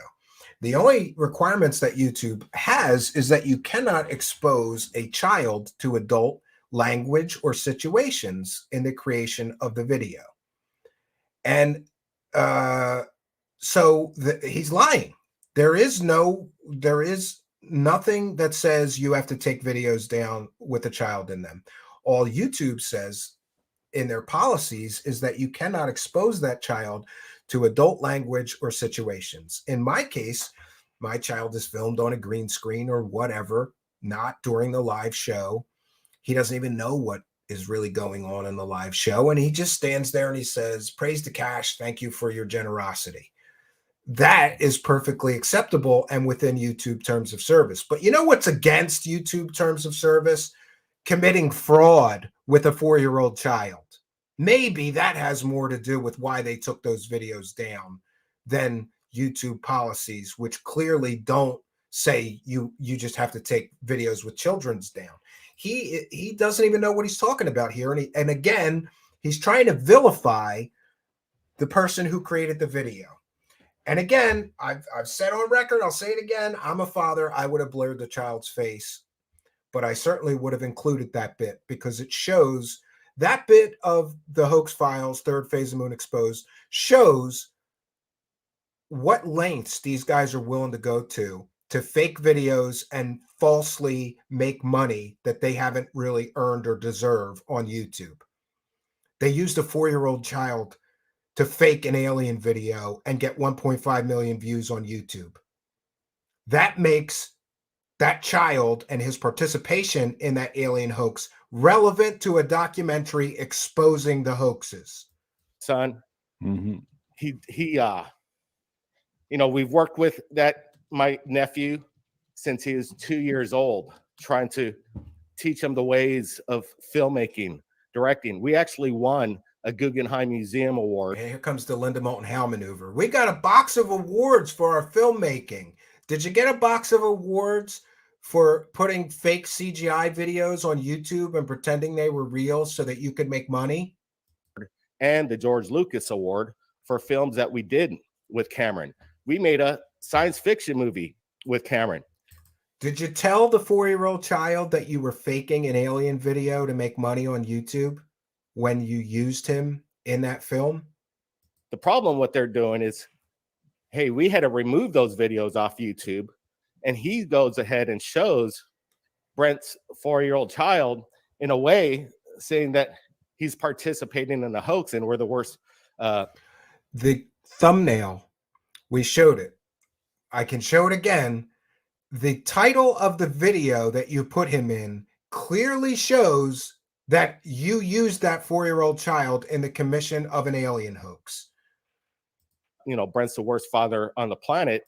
No, that was me. I didn't say he was the worst father on the planet. I said that should be a Father of the Year award, using your 4-year-old child to defraud the public and pretend that it's a real alien sighting so you can make YouTube ad revenue. I did. I said that should be a Father of the Year award. Maybe that was a bad joke. I am a father myself. And the fact that somebody would get their child to stand there and pretend to see an alien and then put it in with CGI and then put it on YouTube. And let's share that again. We're going to show you. This is, you know, they're so offended that somebody would talk about them using their 4-year-old child in the commission of a alien hoax. That's what it was. You committed an alien hoax with a 4-year-old child, Brent's then at the time 4-year-old son. Based on all available evidence, it would appear that you did. Do I have to say you allegedly did? This is the title of the video you used a 4-year-old child and CGI to create a fake alien in. UFO sighting and alien abduction caught on tape. Doomsday. Father discover an alien in the woods. Also a closer look at the alien in slow motion. Warning, this video is disturbing. And remember, it says a young boy and his father discover an alien in the woods. This doesn't say that this is a fictional film. This doesn't say this was one of your experimental films. UFO sighting and alien abduction caught on tape. This purports to be a real UFO sighting and alien abduction caught on tape. And it's not. And you used your 4-year-old nephew, fake Blake, in order to do this. So don't get all hot and bothered that somebody brought it up, because apparently you did that. And if I'm wrong, I will certainly apologize for saying that. But based on all the available evidence, look at this. You put a 4-year-old child in this video that is, to me, clearly a fake alien hoax.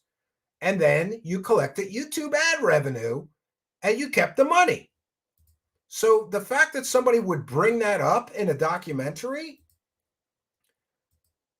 it's relevant. It's relevant because apparently you did that. But in reality, it's because of those things we were making alien movies, Star Wars movies, that's been out on the public domain for 7-8 years now. If Camping or these guys just called us up, we could have explained some of these reasonings why Cameron is even in some of these shots. He's in an alien fake hoax. It's great. You know, father and son stuff. You want to make a movie with your 4-year-old son, a Star Wars movie. That's cute. You don't use a 4-year-old child in the commission of theft by deception, which, based on all available evidence, it appears that that's what you did here. You used a 4-year-old child to stand there and pretend he saw an alien. You put a fake alien in the frame with CGI. It's in the documentary, by the way, which is in the description of this video. And then you fake titled it, clickbait titled it as if it was a real event, and you kept all that money. This is not you posting a Star Wars video of him. This is not you posting a fictional video or movie made with him in it and telling people it's a fictional movie. This is you using a 4-year-old child in the commission of an alien hoax on YouTube to make money, fake Blake. And it would have been simply put away as films that we put out, Star Wars movies for fan film awards, short films that we made that we won the George Lucas Award. And all of those things are not what they did.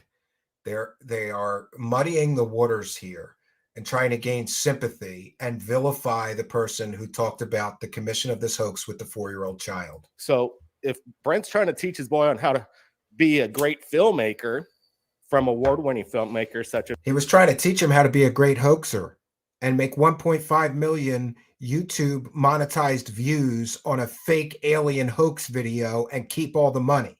That's what he did. That's what you did, fake Blake, apparently, according to all available evidence here. Because ourselves, well, wow, that's the worst father in the world. My problem is that that guy goes ahead and uses Brent's boy, a child, and to turn him against his own father in a way with no justification. No justification? You used him in the commission of an alien hoax to make money on YouTube that you didn't earn. You faked an alien video with a 4-year-old child. That's justified. Talking about it in a documentary exposing your hoaxes is certainly justified. It shows the lengths that you were willing to go to make money on YouTube with alien fake videos. That's why we took him down, because he's violating a federal act. No, he's not. Show it. Show it. Show it, fake Blake. That So when I watched it, when I was watching, I think I messaged Ollie and said I thought it was a bit grim of him to put the boy in it. And they're saying that we're not throwing anybody under the bus here in this ufology field. We've been on the just Elizondo, Sean Cahill, anybody that's critical of Stephen Greer, me, Out There Channel, right? You're letting your attack dog run around calling people pedos or saying that they fake cancer because they were critical of you. That's throwing people under the bus, fake Blake. In the background, trying to mend all kinds of people and their differences. Rich could vouch for some of the work we've been doing behind the scenes to get this community stronger, not divisive. We're trying to help people with their channels to grow. But next thing you know, they watch this documentary, which proves shit that's been out for 13 years that we've already admitted to making mistakes. Where? Show me where you did an apology video and detailed all these hoaxes. 30 hoaxes in the Hoax Files Third Phase of Moon exposed. Did you apologize for each of those hoaxes? Did you make amends for that? No. Saying we made some mistakes in the past in 5 seconds in one of your videos is not an apology or an acknowledgement of the extent and the total scope of all that you have done. And making these accusations that every single thing we put up on Third Phase of Moon is a hoax. No one said that. Show me in the documentary where somebody said every single thing you put up on Third Phase of Moon is a hoax. I didn't say that. Nobody in the first one, Third Phase of Moon, the Hoax Files Third Phase of Moon exposed. Nobody said that. Nobody said every single thing you put up is fake. So he's just making stuff up to vilify the filmmakers here. When we have 10,000 plus videos from the public from around the world, Ollie. Okay, great. Show us those 10,000 emails that people sent you the videos, because we have proof positive that you have lied in the past and claimed that people were sending you videos when in at least one case, the person who created the video says you stole it from them. Nobody sent it to you. Just sent me a video a few weeks ago of a balloon. It was so bad we didn't share it on Third Phase of Moon. And I said it was a balloon. First time for everything, right? Well, why are you sending it to me then? Because we're friends on Facebook. So I just sent you. I literally pulled up in the car. Balloon videos. I didn't ask you to put it in your channel, did I? Oh, okay. Why are you wasting my time? Like a lot of people wasting my time with videos that we listen, Blake. Listen, Blake. Listen, Blake. Don't come round here with your big bollocks, right? I sent you that just as like friendship, right? Okay, the fact I thought you wanted me to put it up on Third Phase. No, and did I say to you, Blake? Did I say, Blake? Could you please put this up on Third Phase of Moon, my balloon? Well, let me double check, but. My response was, have I ever asked you to put anything on? Have I ever asked you to put any of my stuff on Third Phase of Moon? You've put my stuff on, which I appreciate. Have I ever asked you to? Oh, ever? maybe not. I assume that you want him. I assume that you want me to, because everybody, Third Phase of Moon, we take the people's videos and we post it if we deem it worthy of putting up. And for some reason, everything's worthy of being put up. AI generated images of helicopters. It's great. Logically, I sent you a video which you didn't tell me don't put it up on Third Phase of Moon, did you? I hold on a second. I literally And sent then you the there's video after I S4. filmed it. Then there's this other guy called S4. I forgot his name. Anthony. Anthony, Tony. Yeah. He's saying everything we put up on our channel, CGI. And then, he submits us a video that he shot with the psionics, and we put it up on Third Phase of Moon. We discuss it with him. So basically his video is fake because he's calling every single thing we put up as CGI. So I guess S4 is in.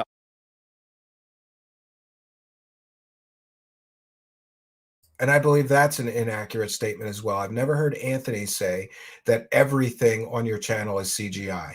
This is the kind of deflection that they do. They put words in their critics' mouths so that they can discredit them. I'm sure Anthony said a lot of stuff on your channel is fake, but I haven't heard him say that a lot of stuff on your channel is, or that everything is CGI. And by the way, even if people did say that, you created this reputation for yourself by posting CGI, completely and totally provably fake CGI videos for years and years and years. You can't blame people for the perception that your channel is all CGI that you yourself created by posting CGI fakes for years. On it as well, because he's submitting videos. And he is a hoaxer, though. Yeah, this is great. So Third Phase of Moon is not hoaxers when there's literally documentaries with 30 of their hoaxes detailed and exposed. But Anthony from S4, who put up a video that he did not himself film, apparently is a hoaxer. See, he was caught hoaxing. That's a big difference. He did go on his channel the next day and talk about that. Yeah, with no thanks to us helping him do that, or me, whatever. Yeah, there's a lot of behind the scenes between us. Yes, and Anthony came on my show here and said that they called him up and tried to get him to lie about the situation and said, it'll go away. Just let it blow over. Don't talk about it. This is how you manage getting caught, right? And Tony, in regards to his, Going putting out public. this video, stealing a video and voicing over it and saying it's his video. And then Third Phase of Moon, who have literally been caught stealing videos from other content creators, is saying that Anthony stole a video. That's not what happened. That's an inaccurate misrepresentation. And again, all of this is just deflection. Make other people the bad guys. Let's muddy the waters. Why don't they talk about the overwhelming evidence in these videos that they hoax things for decades? And he later says, well, it looked like something similar to his, so he thought it was okay.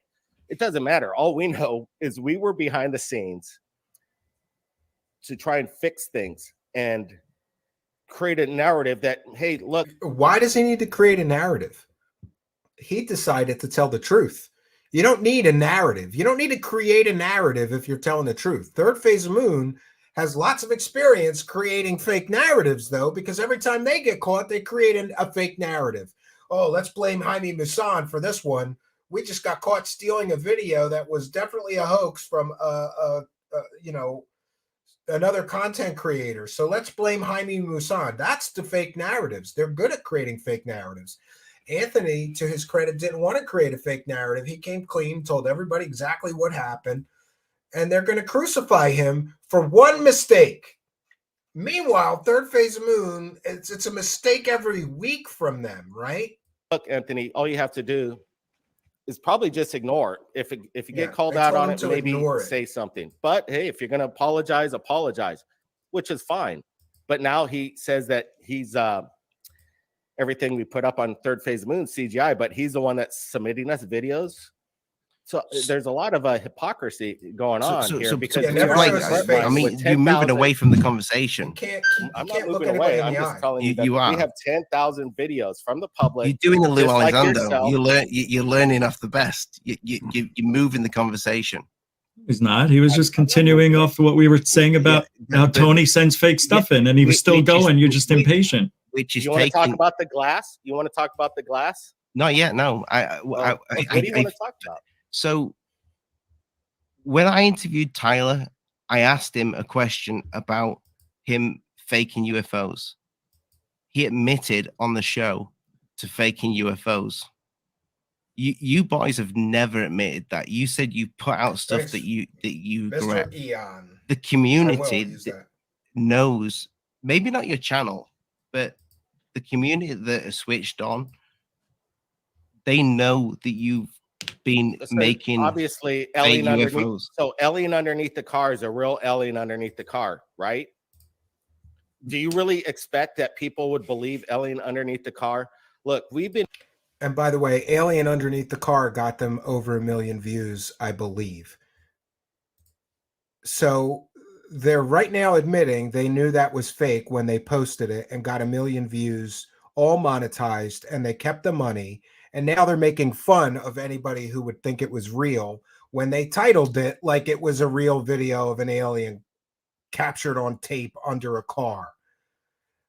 I mean, the sliminess of these guys, it's like every time I don't think they could get slimier, they do. Been making Blair Witch movies. Oh, here is the admission now. Here is the admission where they're essentially, to my ears, it sounds to me like they're admitting to theft by deception, because coming up, they're going to say, we took pieces of our experimental fictional films and then we put them on YouTube to see what people's reaction would be. Alien underneath the car is a real alien underneath the car, right? Do you really expect that people would believe alien underneath the car? Look, we've been making Blair Witch movies starting in 1987. We've been making Blair Witch movies that hit the box office throughout the whole state called The Night Marchers, about a documentary crew that goes in search for ghosts. And we want to make it look realistic. Everybody thought still to this day that we're still missing. That's how effective it was. We work on science fiction movies. We specialize in special effects for ghosts, spaceships, Blair Witch abduction movies. These movies are on. They're for sale. We could show you these movies that they're saying that we hoax and it's all CGI, when in fact they're movies that are available on Amazon Prime for a narrative of a movie. So yes, we did specialize in UFOs in cinema, film, Blair Witch style. And yes, we did put them up on Third Phase of Moon, see what people think of this kind of style of look. But there were films that we're working on. There we have it. There is an admission that they took fictional films that they are working on and put them on their channel. But the question is, how did they title them? Did they title them all fictional film we are developing? What do you guys think of how this fake spaceship or fake alien looks? No, they put them on their channel and pretended that they were real. To the best of my knowledge, they are free to correct me. But this is a stunning admission. We took experimental films we were working on and developed, and we put it on our channel to see how people would react to it. That's a problem for you, Blake, fake Blake, because through Wayback Machine, I can get the titles of those. So you're going to have a hard time lying now and saying that you were honest in the titles, saying that those were fictional films. You didn't say they were fictional films when you put them on your channel. You pretended those were real spaceship sightings, real UFO sightings, real alien sightings, and you titled them as if they were real events, not fictional film projects, as you're now trying to weasel here. That's a big problem for you. And I have a feeling that I'm going to have some fun with the Wayback Machine and get those titles and more of those videos. They're on the Wayback Machine, many of them, Blake, and you just admitted to doing that. Maybe, just maybe, you should have talked to somebody before making this admission on a public live stream. Are we doing any of this kind of stuff now? Have we done this over the past 5 years? We haven't been doing any of that kind of, if you've been following our channel, we put about 2 or 3 videos up on each UFO video on each episode. How many UFOs have you faked on the channel and not told the public? I would say there's a lot of videos up there that are experimental with filmmaking techniques on films, and I don't have the exact number, but when that documentary that's coming out with slander saying that they got definite proof that we hoaxed 30 of them, well, we could go down the line and start debunking them. But I'm just no, and the film did not say this is definitely how they hoaxed it. It showed available evidence, researched, scientific maps, any evidence that they could show in that film to indicate it was faked or a hoax was shown. And people can make up their own minds, Blake, right? Nobody said this is absolute 100% definitive proof or evidence that Third Phase of Moon faked every one of these. But the preponderance of the evidence, that's what people have to do. They have to look at the evidence and make up their own mind. Is it clear here that Third Phase of Moon faked this? In most of those cases, I believe anybody watching that really would agree that you faked those, all of them.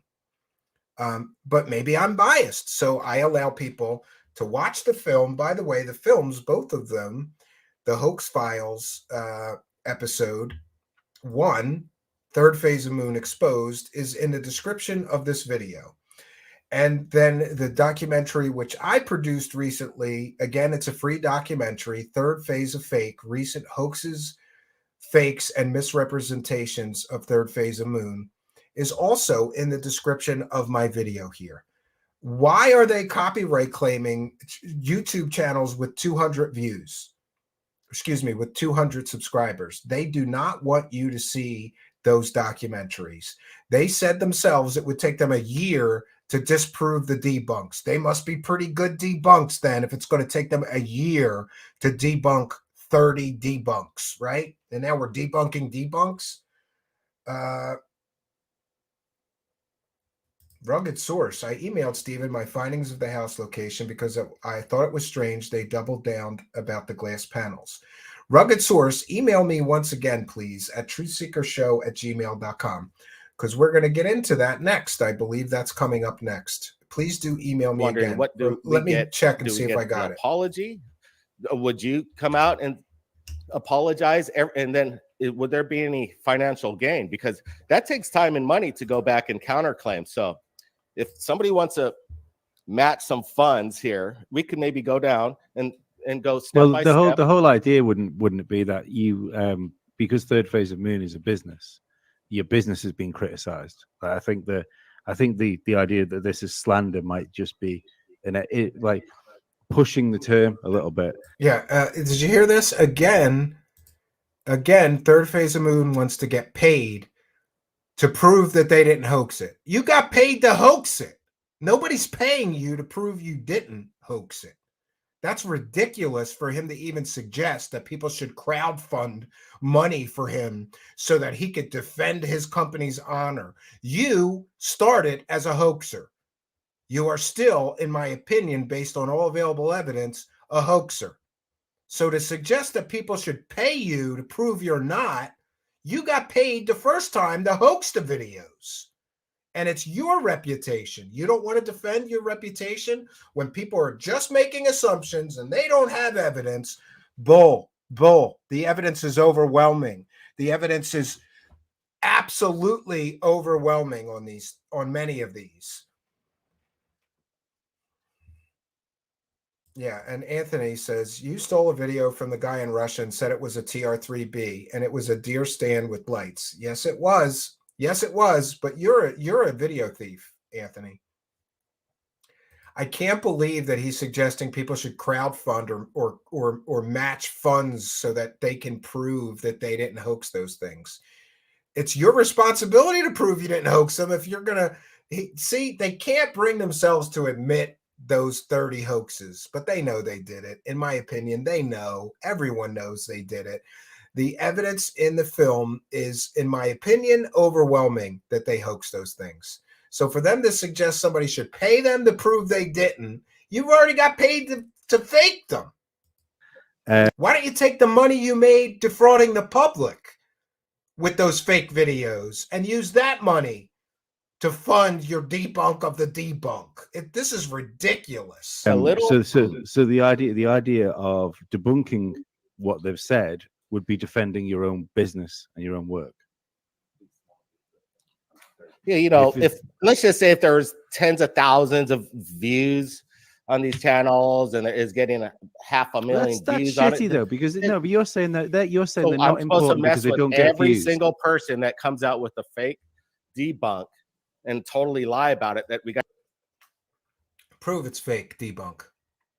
Fake, Blake. Prove it. You're the one that faked the videos.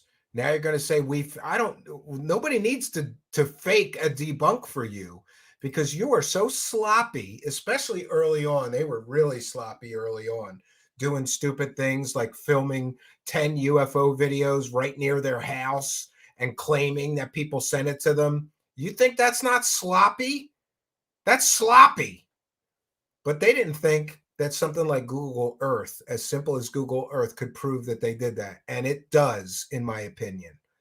Right?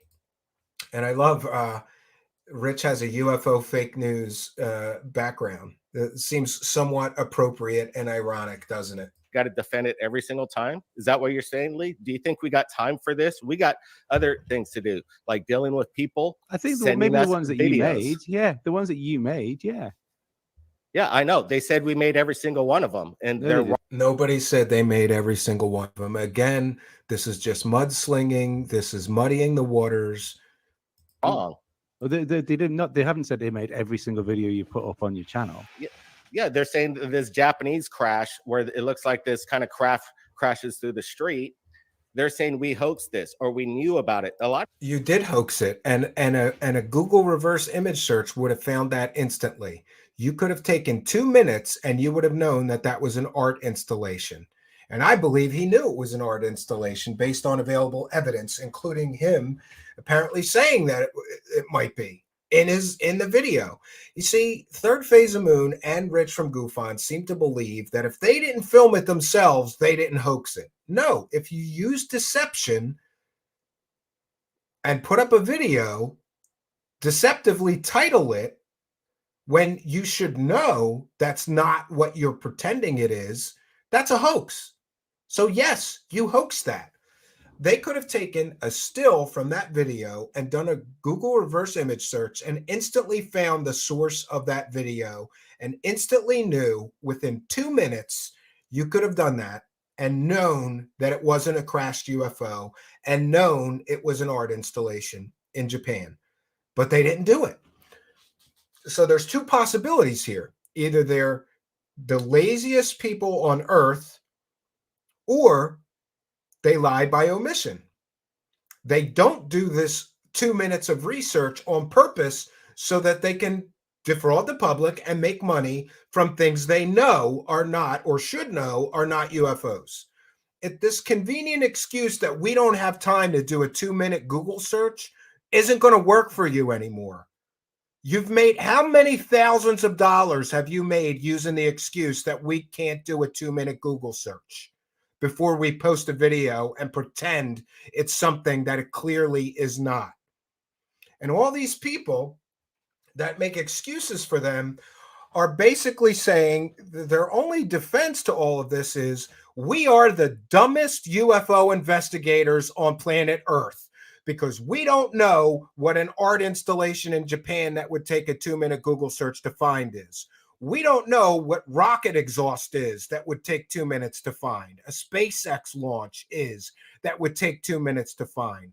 We don't know what Chinese lanterns are. We don't know what space debris is. We are the dumbest UFO investigators on the planet Earth. That is their defense. That we are the dumbest UFO investigators, the laziest and stupidest UFO investigators on the entire planet of Earth. And it just so happens that because we are the stupidest and laziest UFO investigators on planet Earth, that we can make tens of thousands of dollars on YouTube, and somehow that's supposed to be okay with everyone. We're just putting it out there. We're putting it out fast. Great. You put out fake information faster than anyone. It's still fake information, and you are profiting from fake information. Fake news. It's not news.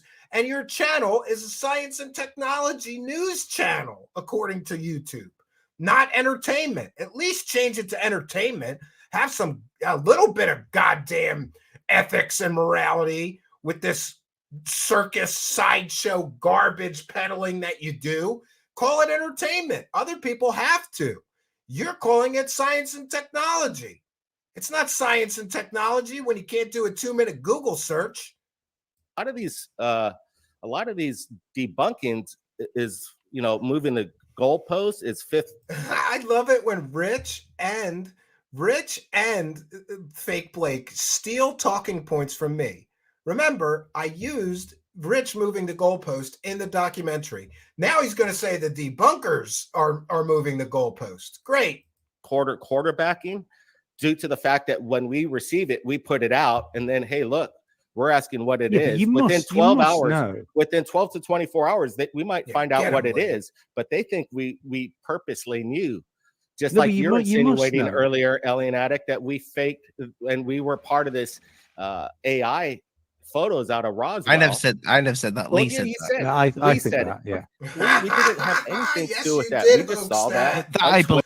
Listen, why is it then, they get so upset, literally within minutes of them putting out a video, somebody tells them what it really is. Within minutes of them putting out these fake Roswell images, people all told them those are fake images generated by an AI image generator. Within minutes it took. Sometimes between the time they put out a video, it's not 24 hours or a week, it's literally minutes. That shows a great deal of negligence on their part. And I believe purposeful deception.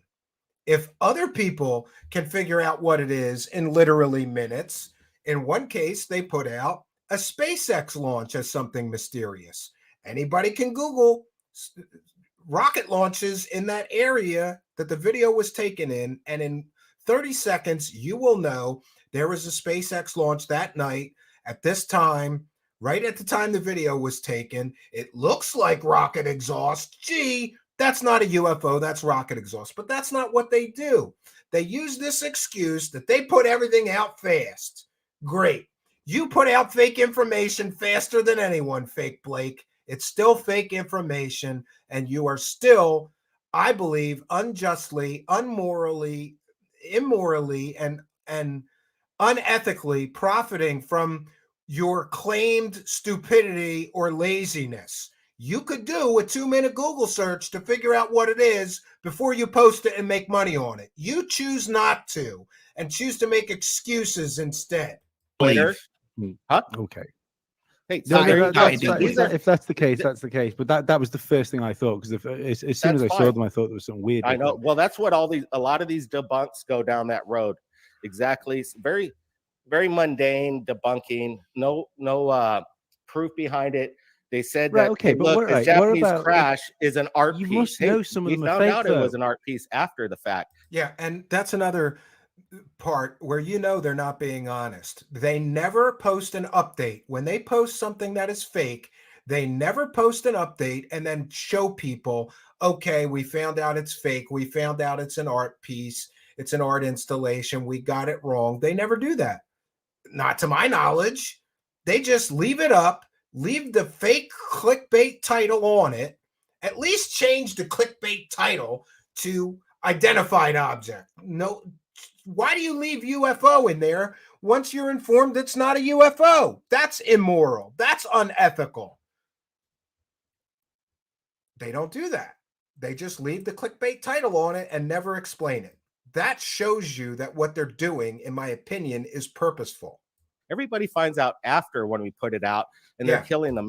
5 minutes after, in many cases. It literally takes 5 minutes sometimes for somebody to post what the object that they're purporting to be a UFO or alien spacecraft really is.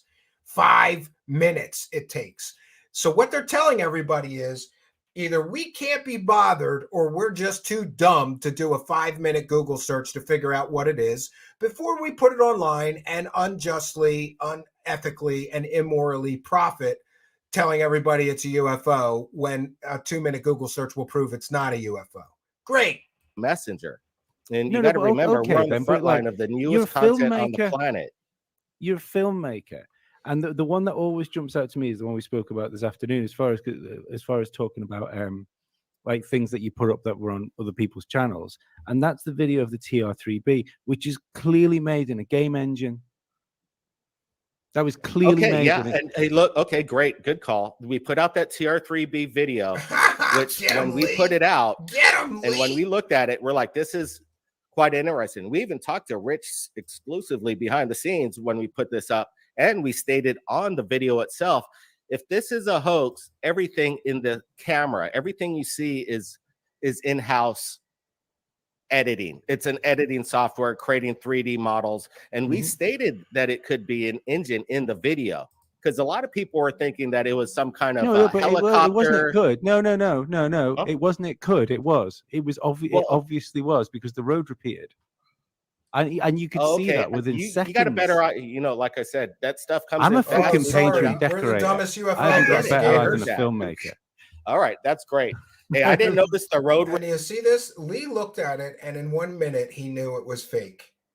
He looked at it, and he knew it was fake in 1 minute. Repeated until after people mentioned it, and that's what's great about Third Phase of Moon, because we have thousands. Yeah, it's great. We put out fake stuff constantly, constantly, and that's why we people get can look at for 1 minute. But when we put it out, we stated in the video that it could be in-house.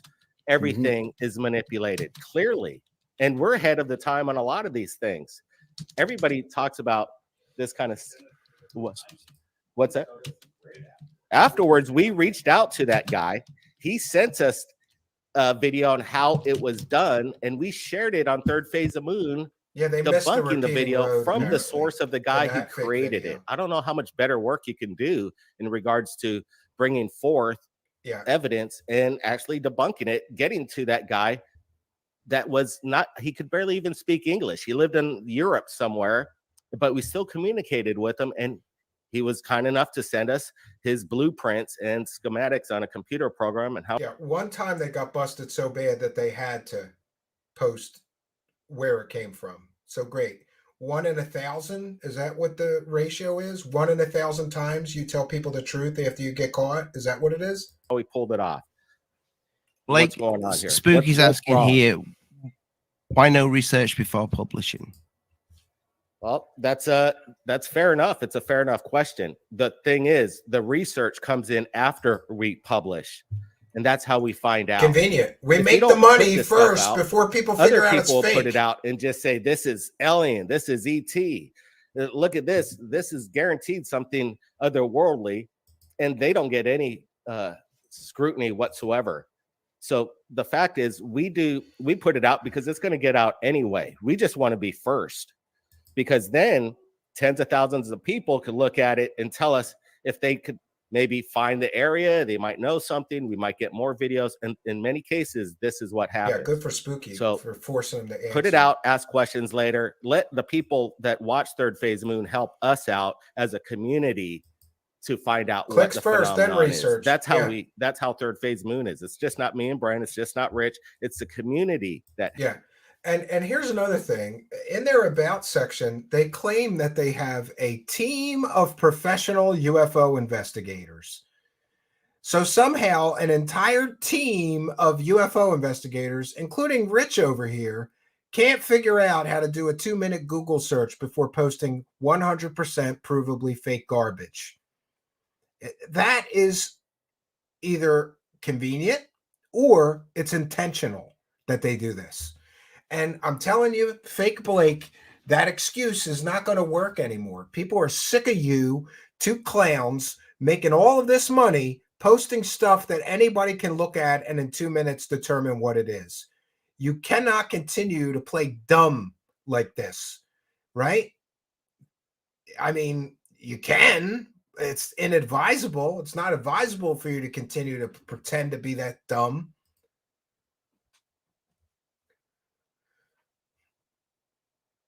Send it to me at truthseekershow@gmail.com, ID Raymond. I'd like to look at that. We'd like to see that. Yeah, we're not done showing their fake crap. Helps. So, boys, I like you, but I love Rich. Rich comes on the show. I have a lot of respect for Rich. He's like an older brother to me. Rich has your corner. A lot of people say that you're paying Rich. I tell you right now, if you're paying him, you're not paying him enough. Now, he says nothing's happened in the last 5 years. When my boy was born, you did the live UFO video, and you're saying that you didn't hoax anything, but this we can clearly see is pane of glass. You see glass, right? Where's the glass? Where is it? Tell me. Look at there's palm. Tell me where the glass is. I don't know what you're talking about. I can show you where the glass is. Out of this one. I don't. No, you cannot. There is no glass. And if you want to put your money where your mouth is, and we could, like I said, so you saw a real UFO. You saw a real UFO that night. Most likely those were drones. Most likely, maybe some guy down the road was playing with some drones. So but if you're saying they're glass, why didn't he say that they were drones the night they filmed it? If he thought they were drones, he didn't say that. He said things like huge craft in the sky during the live stream. He never said they could be drones, or did he? He took the video down, so my memory could be failing me, to be honest. Sometimes they do throw in something like that, and those lights reflected off the phone match up with those lights in the back. This is like, if you look at the lights, they don't even match up. And I believe that they do match up, but because of refraction, they're not going to match up exactly. Fake Blake. They don't match up. They don't. Oh, and here comes the UFO expert telling everybody, listen, Rich, you stood on your show and told everybody that was likely faked. Now you're going to agree with your taskmaster, puppet masters, third phase of moon, right? Match up one single bit. Look at the. They do match up a lot, but because of refraction, look it up. It's a scientific thing. You probably wouldn't understand it. If you're too dumb to do a 2-minute Google search, you probably wouldn't understand why the lights don't match up absolutely exactly. It's because they're reflected off of the phone, reflected off of the pane of glass in front of you. The difference between the lights in the sky and the not even close. It's extremely close. Do I have to show still images, Rich? Lights up surrounding the rooftop. So can you? Yeah. And can you explain? Paul comes out with a ridiculous debunk saying that, look, they're at this house with the glass panes. Paul showed the glass. Yeah, and he shows the glass. Okay, let me tell you, this is, if you match up the background, this is 200. This is about 180 miles from that. Yeah, and did you see that? The image in the sky just dropped for a second. It just moved. All of the lights moved together. All of the lights moved together. So if he's being honest that these were drones, they wouldn't all move together unless it was a reflection. That location to this location. This is looking over downtown LA and Culver City. The glass apparently is in the same location, but in fact, that is in Cayucas, California, close to San Luis Obispo off the coast. So the background doesn't even match up. But I beg to differ. I believe that these are the same locations. In full disclosure, however, I have one paralyzed eye, and I could be incorrect. I will admit that. However, other people believe that those are the same locations, and we're going to show some proof of that from our friend Rugged Source. But they're implying that it does.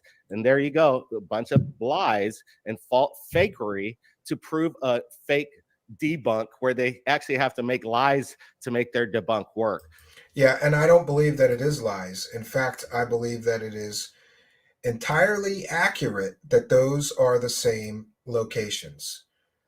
And there's proof of that, and we're going to show the proof of that.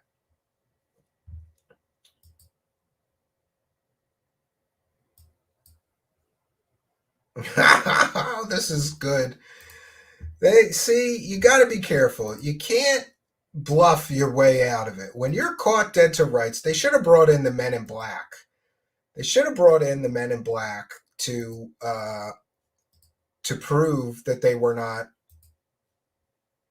You know, when you get really caught, the best thing to do, the very best thing that you could do is bring in the men in black, right? Blame the men in black when you get caught faking something. Both locations shown by Paul appear to be the same according to many people. Many people believe that he's lying here, but we'll let the audience make up their own mind. Let me share my screen here. This is third phase of moon filming location.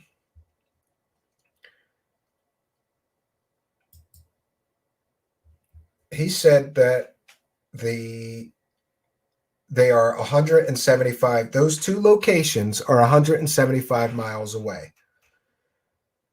I don't believe that they are, based on these images.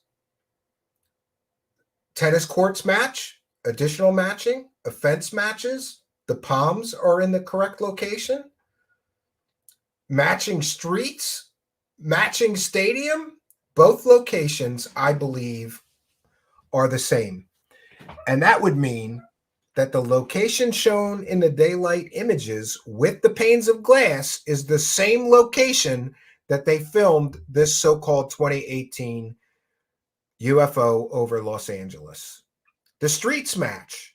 The stadium is in the right place. The palms match. Now, it's not exact, but you could stand in different locations at the same home. Look at how closely it does match. This is not two separate locations 175 miles apart. No way, no how. Sorry, wrong number, fake Blake. You're busted. And besides being busted by these images that show they are clearly approximately taken from the same vantage point or nearly the same vantage point, look at all of that matches up. If you were 175 miles away, the angles would be all wrong and everything in the scene in front would be different. It's not. They faked a UFO using a Pepper's ghost, using a pane of glass and a reflected light source. I'm telling you that after analyzing all of the available evidence. I'm also telling you that as a award-winning magician who has won awards for my Pepper's Ghost illusions. And by the way, their Pepper's Ghost illusion is super, super crude, the kind of thing an amateur magician or person into magic tricks would create. Just a bunch of lights reflected in a sheet of glass. I have created very, very advanced Pepper's Ghost illusions. So me telling you that they used a Pepper's Ghost illusion is, I'm not going to argue with amateurs at magic tricks. I was a professional at magic tricks and illusions. I've given the footage or shown that section of the documentary to other magicians, all of which agreed with me that is a Pepper's Ghost illusion. That's not a real object in the sky. It is a reflection off of glass and a light source. Just to prove the point once again, however, I'm going to show you some of the very advanced Pepper's Ghost illusions using very similar methods that I created for a one-time show, Warehouse of Secrets. And you can decide who is correct here. A professional illusion maker telling you that's fake, that's a magic trick, that's an illusion, or people who have admitted to faking things, lying, pretending things were real when they weren't, and all manner of fakery and hoaxery, and hoaxing many, many things over years and years and years. Do we trust them? We've seen the evidence that those two locations are exactly or nearly exactly taken from the same vantage point. They're not 175 miles apart. But even if we concede that point, there's another data point that we really need to worry about, and that is the scientific evidence that it's a reflection, that there's a sheet of glass. There is science that they are going to then have to argue with. These people say, oh, these debunks, it's such a weak debunk, right? Such a weak debunk. Science proves that it is a reflection. Science proves that there is a sheet of glass there. And this is from Paul. once filtering is applied to still images of the video that they uploaded and pretended was a UFO live and in the sky in front of them, you can see reflections and you can see the edges of plastic and glass. Here is another filter applied, which clearly shows the edges of the glass panel that they filmed this from, clearly shows reflections in the glass in front of them as they're filming it. You know, they want to argue the one data point. We just proved that they lied. We just proved that those are the same location, in my opinion. People can make up their own mind. Who's telling you the truth? People who have been making money, defrauding the public for years and years and years, or me, who has no record of defrauding anyone? All we do here is bring people the truth to the best of our ability to do so. And while we're on that, I will once again show you some very advanced Pepper's Ghost illusions. By the way, you can do incredible things with this method, and I have. Unfortunately, it's very difficult to stage on stages, but I once got to do a show inside a warehouse, and people would come to see, and that gives a magician a great deal of power, because since it's the same location every show, I'm able to set up some incredible things that I could not do if I was doing a different stage every night. Now, I'm not going to talk in more detail about the methods that I used, except it's enough to say that these are similar methods to their very crude sheet of glass. It's a light source. And in my case, I use some very advanced light sources like projected images and other things and smoke machines. But I created some incredibly advanced versions of this magic trick.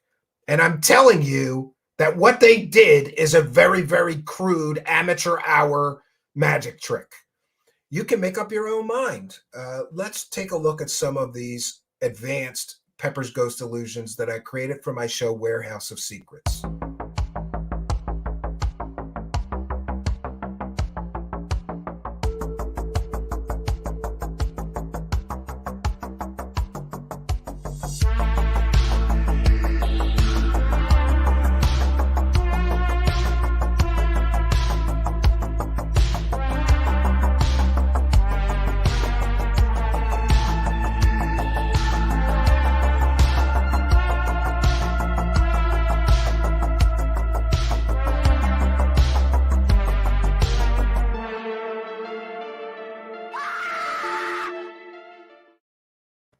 So I'm not going to argue with amateur magicians.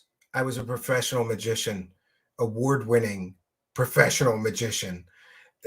That is a Pepper's Ghost illusion. We've seen the location. It looks like it matches up to me, but they just lied and said it's 175 miles apart. I beg to differ. And even Rich had a video where he compared the two locations. Maybe we'll add that to the list of available evidence, and their own puppet can tell you it's likely the same location. And again, you have to consider the source. You have to evaluate for yourself who is most likely telling you the truth here. The person that made all the money faking that, or the person who's making almost nothing telling you the truth about it. And like I said, I showed it to more magicians. They all instantly, yeah, it's Pepper's Ghost. And actually people made fun of them. Like, wow, that's pretty crude. They could have done a much better spaceship if they knew a little more about magic and illusions, but apparently they don't, right? And what opportunists? I believe that they saw that glass. They saw the reflection off the glass and how it appeared to be a craft in the sky. And then somebody on a cell phone did 9 practice takes to see how it would look live before they did it. Now, of course, I'm speculating here, but why would you take 9 takes? If you really think you're watching a huge UFO lighted up in the sky going across half the horizon, you're going to take 9 takes of it?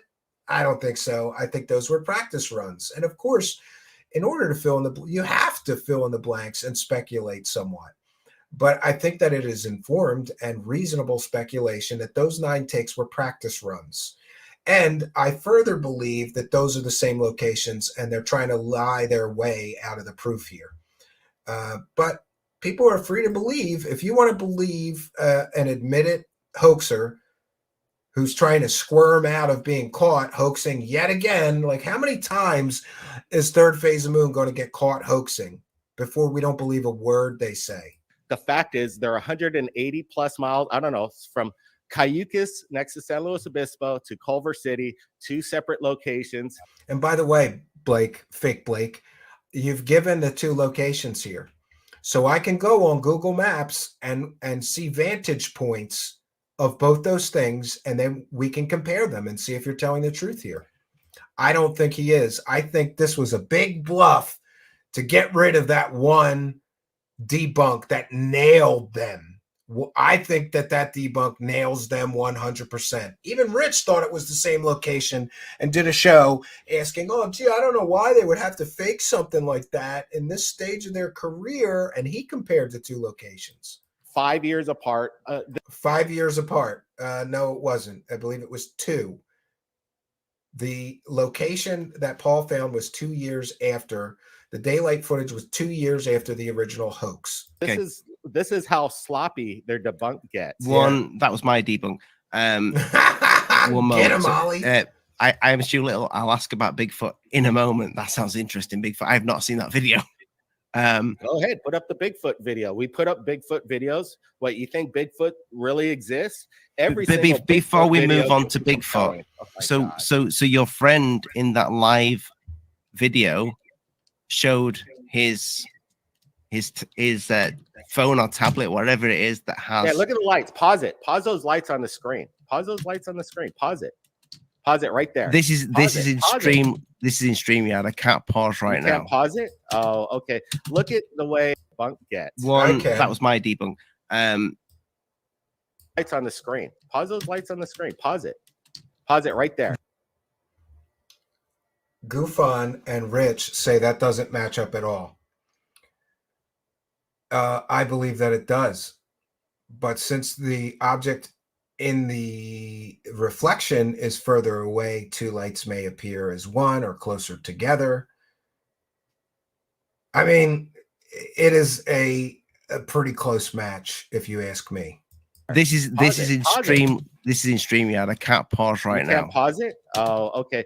Look at the way those lights in the background do not. In any case, look like the lights in the sky. What does everybody in the audience think? Do those lights look like they match? Pretty close, if you ask me. And that's again really how long bad did so just explain to me. So you guys were sat down having a drink. We were friends. The guy that shot that lives in Thailand. You go ask him. And did you get your camera? Blame the guy in Thailand. Just blame somebody else really quickly and quickly deflect go live. Responsibility.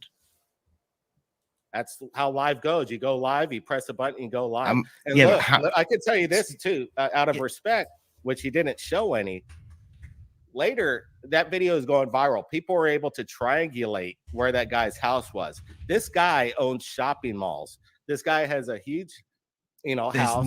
There's no way you can tell where that is. No way. Oh yeah, they can. And there's better sleuths than a lot of these debunkers. Mm-hmm. And he told us to take that video down out of privacy concerns. And isn't it convenient they get caught hoaxing Pepper's ghost magic trick as a UFO, and suddenly the guy whose house it is wants them to take it down for privacy? Sure. I asked you, Alien Addict, to take it down, but you went ahead and went against our asking.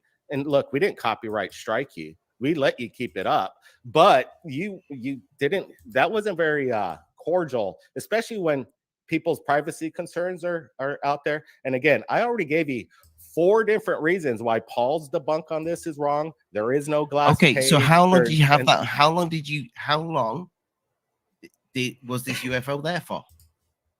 I would say probably about 10 minutes at most. And the UFOs, multiple lights. So we're expected to believe that a huge monster-sized lighted up UFO taking up a quarter of the entire horizon was in the sky for 10 minutes and no one reported it. No one called the police about it. No one filmed it. No one took a picture of it. There was no newspaper reports. There was no local television news reports about it. No one filmed it but them. And this huge lighted up UFO was in the sky for 10 on full minutes. And only Third Phase of Moon, who just so happened to have a UFO YouTube channel, were the ones that filmed it.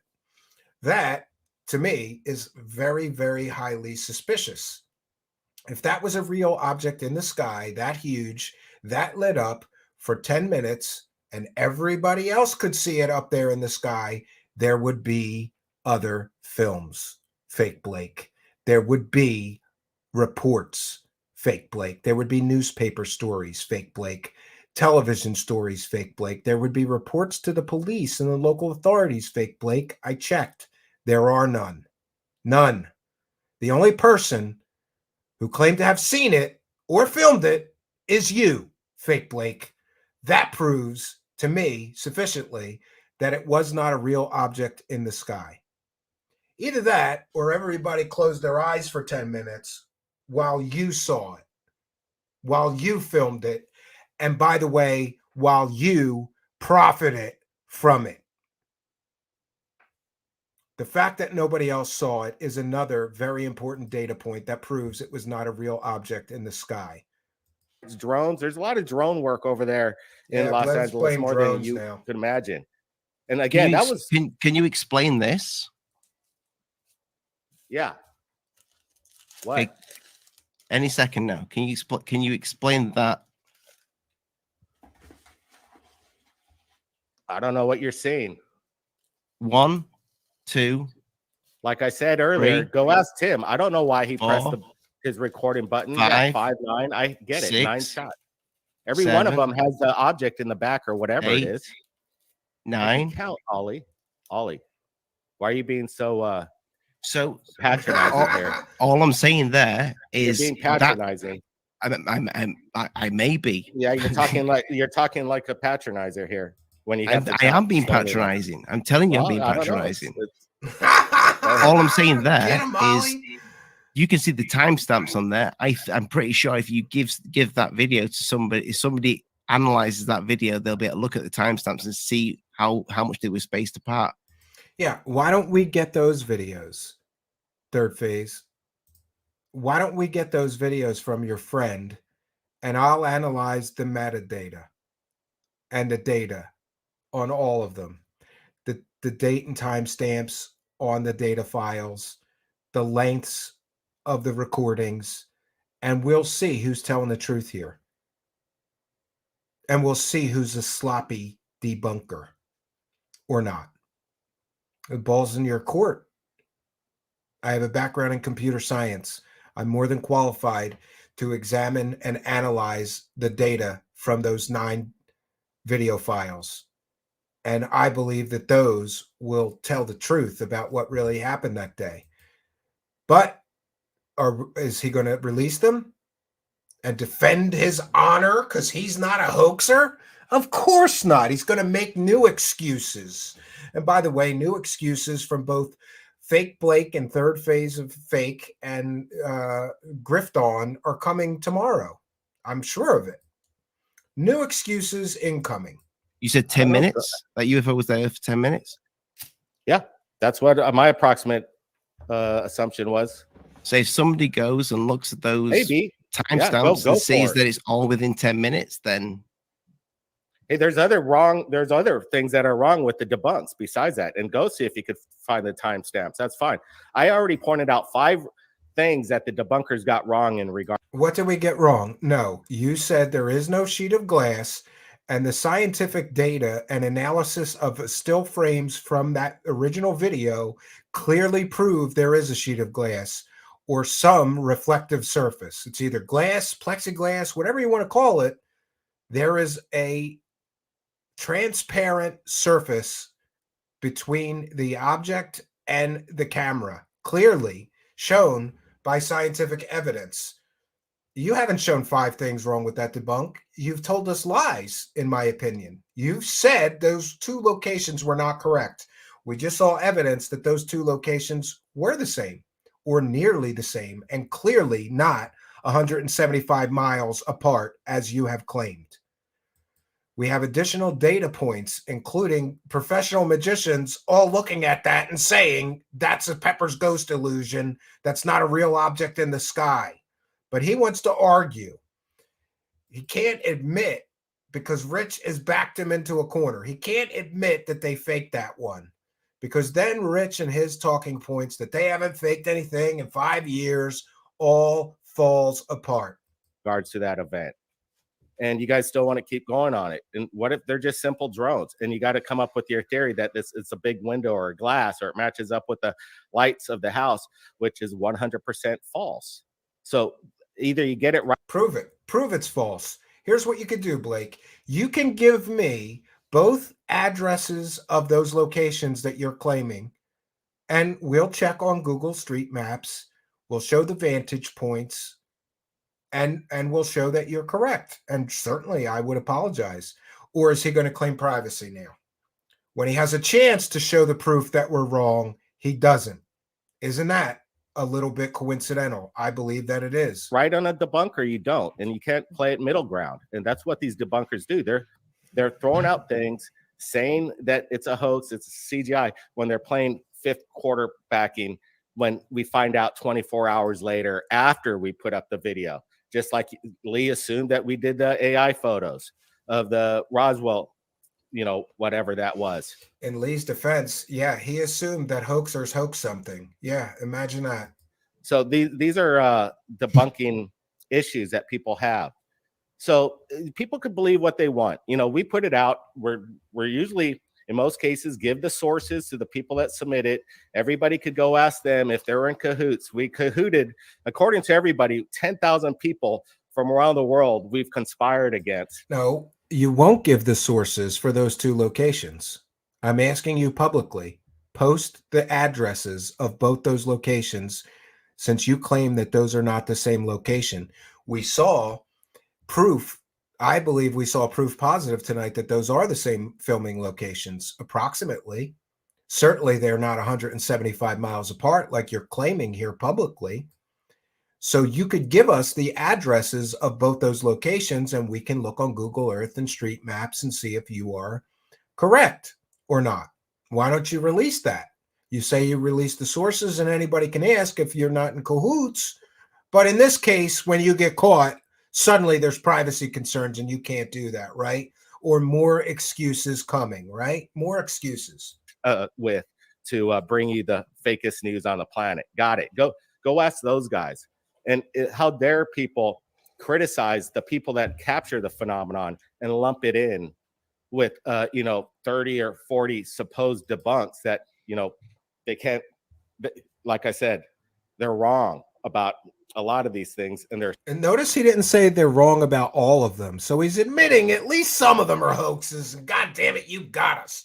But some of them, those debunks are wrong. And Rich and Third Phase seem to think that in order to prove that it's a hoax, we have to get it 100% right. And I would submit to you that that is entirely not the case. No, we don't have to prove 100%. We have to prove with the preponderance of the evidence that we present that our theory that it's a hoax is correct, or most likely correct. I think that's fair. They want us to have absolutely smoking gun proof every time they hoax something. And as much as I would like to have it, and I believe that we do in a few of these cases, that is an unreasonable request from somebody that's making perhaps hundreds of thousands of dollars faking videos for decades or more than a decade. Assumptions. Hey, we admitted that we filmed this Philippines thing in a community called I remember that. And we admitted it. We came straight out, said it, and people are, and then this documentary assumes that guy's not Filipino, or they're actually bringing up racial things, saying that we're looking for. Here's where it gets great, and Lee's going to get him. He claimed that it was racist of the documentary to point out that they claimed that they falsely lied right in front of everybody and claimed that they were on location in the Philippines when they clearly were in Hawaii, and people proved it. And we're racist for bringing up the fact that they only filmed Filipino or Asian looking people in the video that they were pretending to be in the Philippines in. That's not racist. That's factual statement. You only filmed Asian looking people in the video that you were pretending to be in front of the Philippines. And by the way, I have a video with UFO proof where they admit to doing it and then they blame the producer. That evil producer told us to lie and just say we were in the Philippines because it would make a better story. So we fired him. After we got caught doing that, we fired that guy. It's his fault that we stood in front of cameras and lied. We had no choice but to do what the producer who worked for us told us to do to get more clicks and views. Just Asian. Don't play that. Don't. That's what they played on the video. That's what they said in the video. Yeah, okay. Well, maybe pretending you're in a different country could be looked at as racist. That's shitty. Don't do that. Well, no, that place is known as a little Philippines. Well, I don't care what it's known as. It's fucking not the Philippines, is it? So that could be looked at. Yeah, we made a mistake. I hate the race card being thrown around. I know they threw it, not me. I hate it when people throw stuff like that, like try and pull Rich for stuff like that. They threw it out, not me. They threw it out, Lee. Bro. They threw it out, not me. They threw it out. You just called it racist because he said that this guy isn't from the Philippines. So you threw it out. No, he says that guy's not Don't Filipino. play fucking mental gymnastics with me. How would he put know? Your leg out? How would he know? How would he know?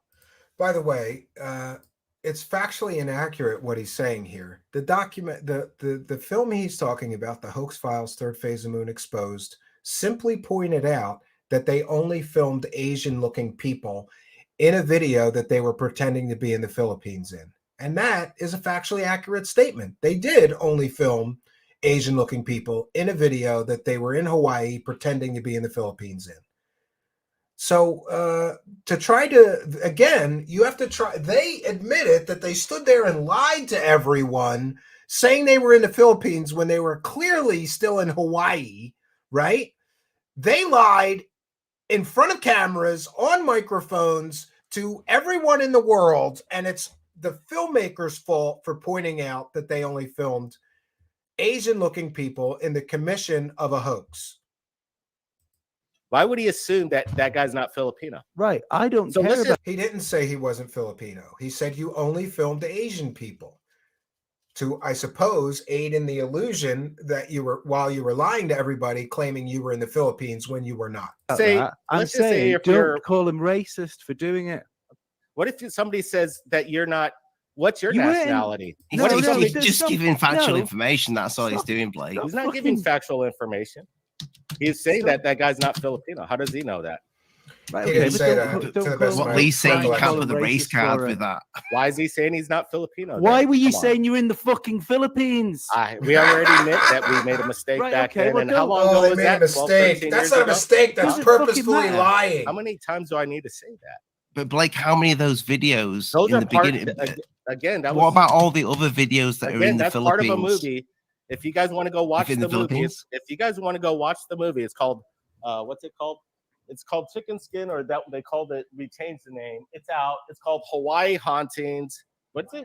Hawaii Ghost Stories on Amazon. All that stuff was for film. A film we were making. It's out on the public. It's been out for years. It shows all those scenes. We made a mistake saying it's in the Philippines, but hey, look, this is all 12, 13 years ago. Films that are out in the public. They're theatrical films that we put out everywhere. So they're movies. They're movies, guys. So what about all the other? So Blake, all the other ones that Sapien Culture said that you'd filmed in the Philippines, in Hawaii, all the UFOs, and that he'd done the Google footage and shown that it's in Hawaii. Yeah, that's in our backyard because we're making movies.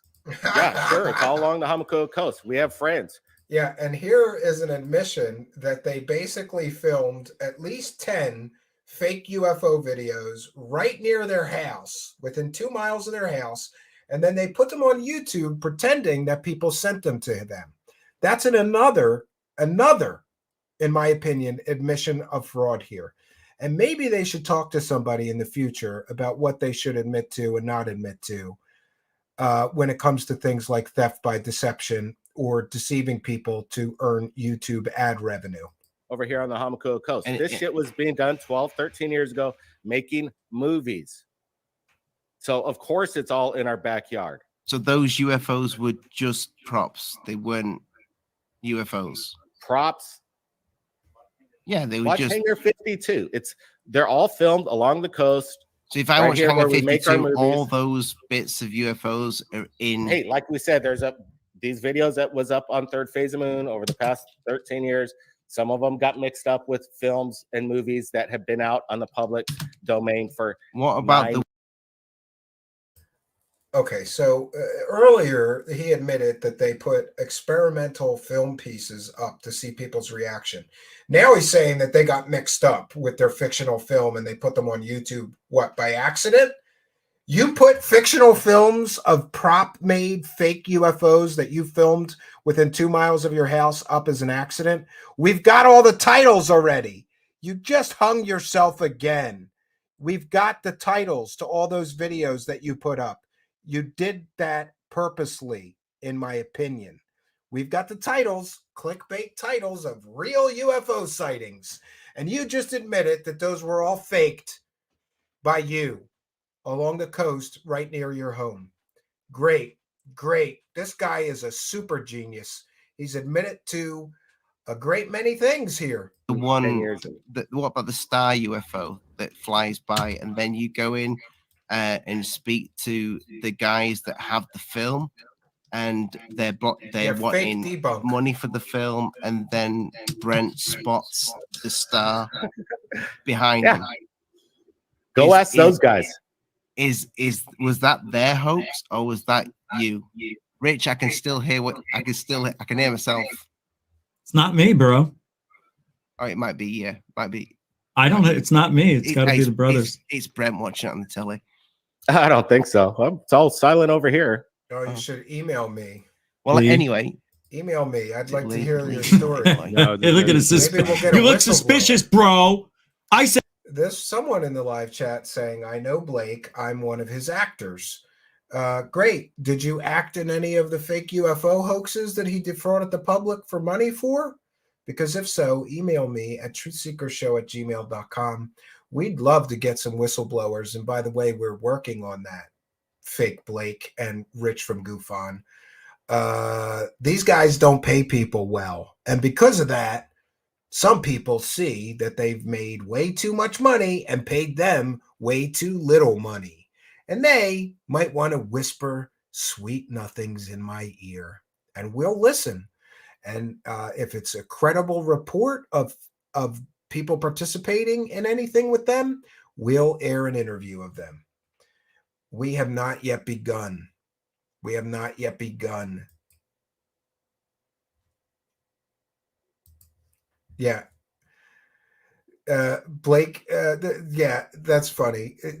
Rich from Goofon is like typing away here, telling them to shut up. So you did it.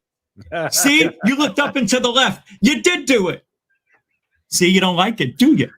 Yeah. Was that part of the film? Yeah. What do you think, Ollie? No, I'm asking you. I'm asking you. What do you think? I don't think it was part of the film. Oh, well, if you can prove that. Yeah, there's a lot of things we could prove. But then again, what if I keep proving every single one? What do I get out of it? What do I get? If you prove every single one, I will come on the show naked. Okay, if I can prove every single time I prove one of these debunks wrong, I agree. Do a post for a week. How about that? No, I'll be naked. I will do a show naked. Nobody wants that. So I don't want. I just like let's great just guys, say but they make money defrauding the public. You can't do a show. You can't do a show for 2 weeks. And You've that's already just tried for to destroy one too. small channel. Every single time I debunk one of their debunks, they can't do a show because I don't. Like I said, this was the problem. Is nobody wants to take responsibility for putting out. If you can prove you didn't fake them, I won't do a show ever again. There you go. How's that for? No, you can't do some that. apples. You're gonna not do your show anymore. You're not gonna be so. If I could debunk any of those videos, every single one of those debunks. Oh, so I got to work for a whole year because it takes a lot of work to debunk. You know, when he's saying that these debunks are all incorrect and they're sloppy and We don't have evidence. And here again, several times during this broadcast, he said that it would take him a year to prove that those 30 debunks are wrong.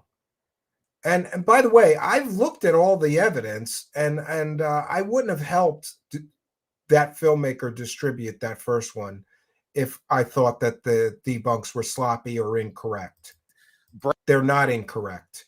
The fact that he's saying it would take him a year to try to prove, that means it would take him a year to manufacture evidence that they were fake debunks, and they're not. It's desperation here. And again, what do I get? What do I get for proving that they're wrong about me and I didn't hoax all those things? Yes, you did. Just admit it and move on with your life. Break something. The mess to clean up is a lot harder than to just throw something down and make a mess. All right. Yeah. Welcome to my world, right? And there is a principle that states that the amount of energy it takes to dispel bullshit is twice as much as it takes to create it. So it takes twice as much energy to prove that you fake things, third phase of moon, that it takes you to fake them. And that is something called Brandolini's law, also known as the bullshit asymmetry principle. It's an internet adage that emphasizes the difficulty of debunking false, facetious, or otherwise misleading information. Quote, the amount of energy needed to refute bullshit is an order of magnitude larger than to produce it. That's what he's trying to say. And by the way, he's stealing that talking point from me as well. Great.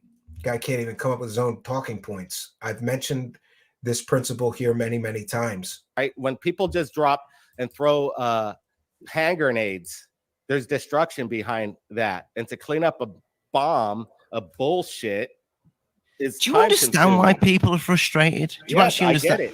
I get it. But let me tell you, we've addressed this. All those videos that guy did is just basically rehash from things that were done 12, 13 years ago.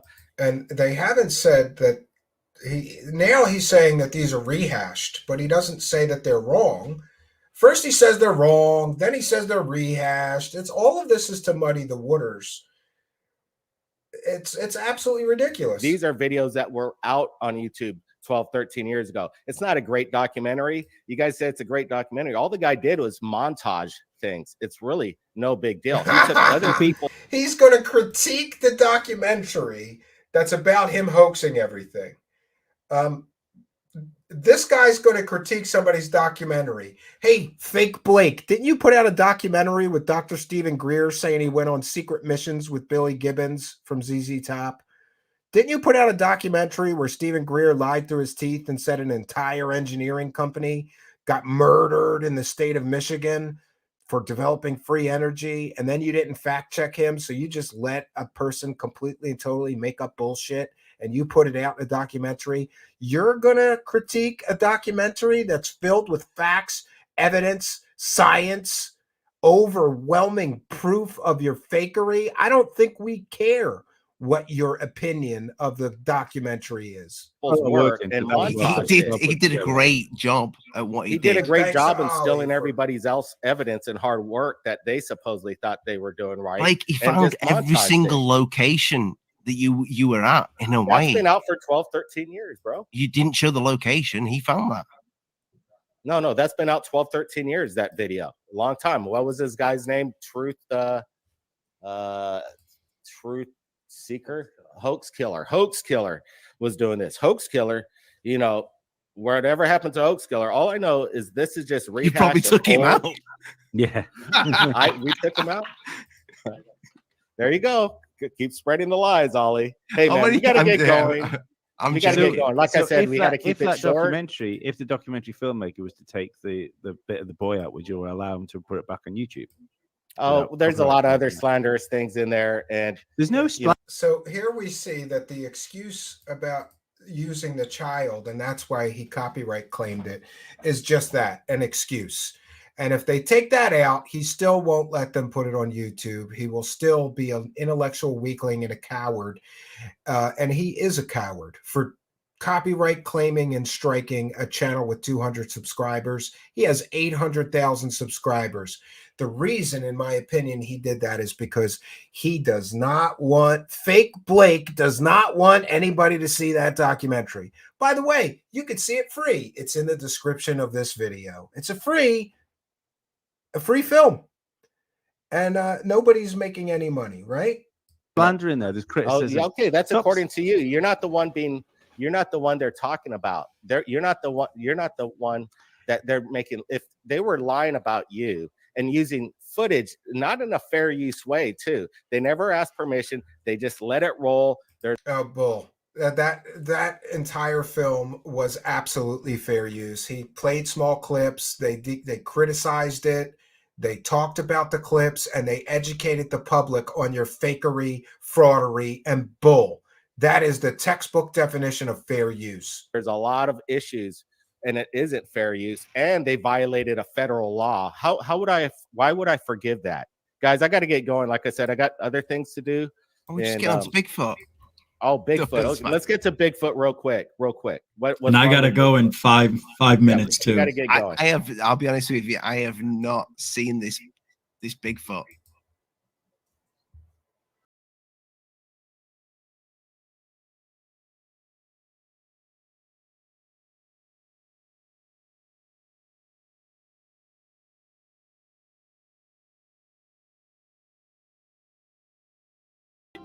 I'm in the studio and I got a new edition. Pardon me, friends. I don't think. I hate it when that happens. 1 second. Let's let that roll by.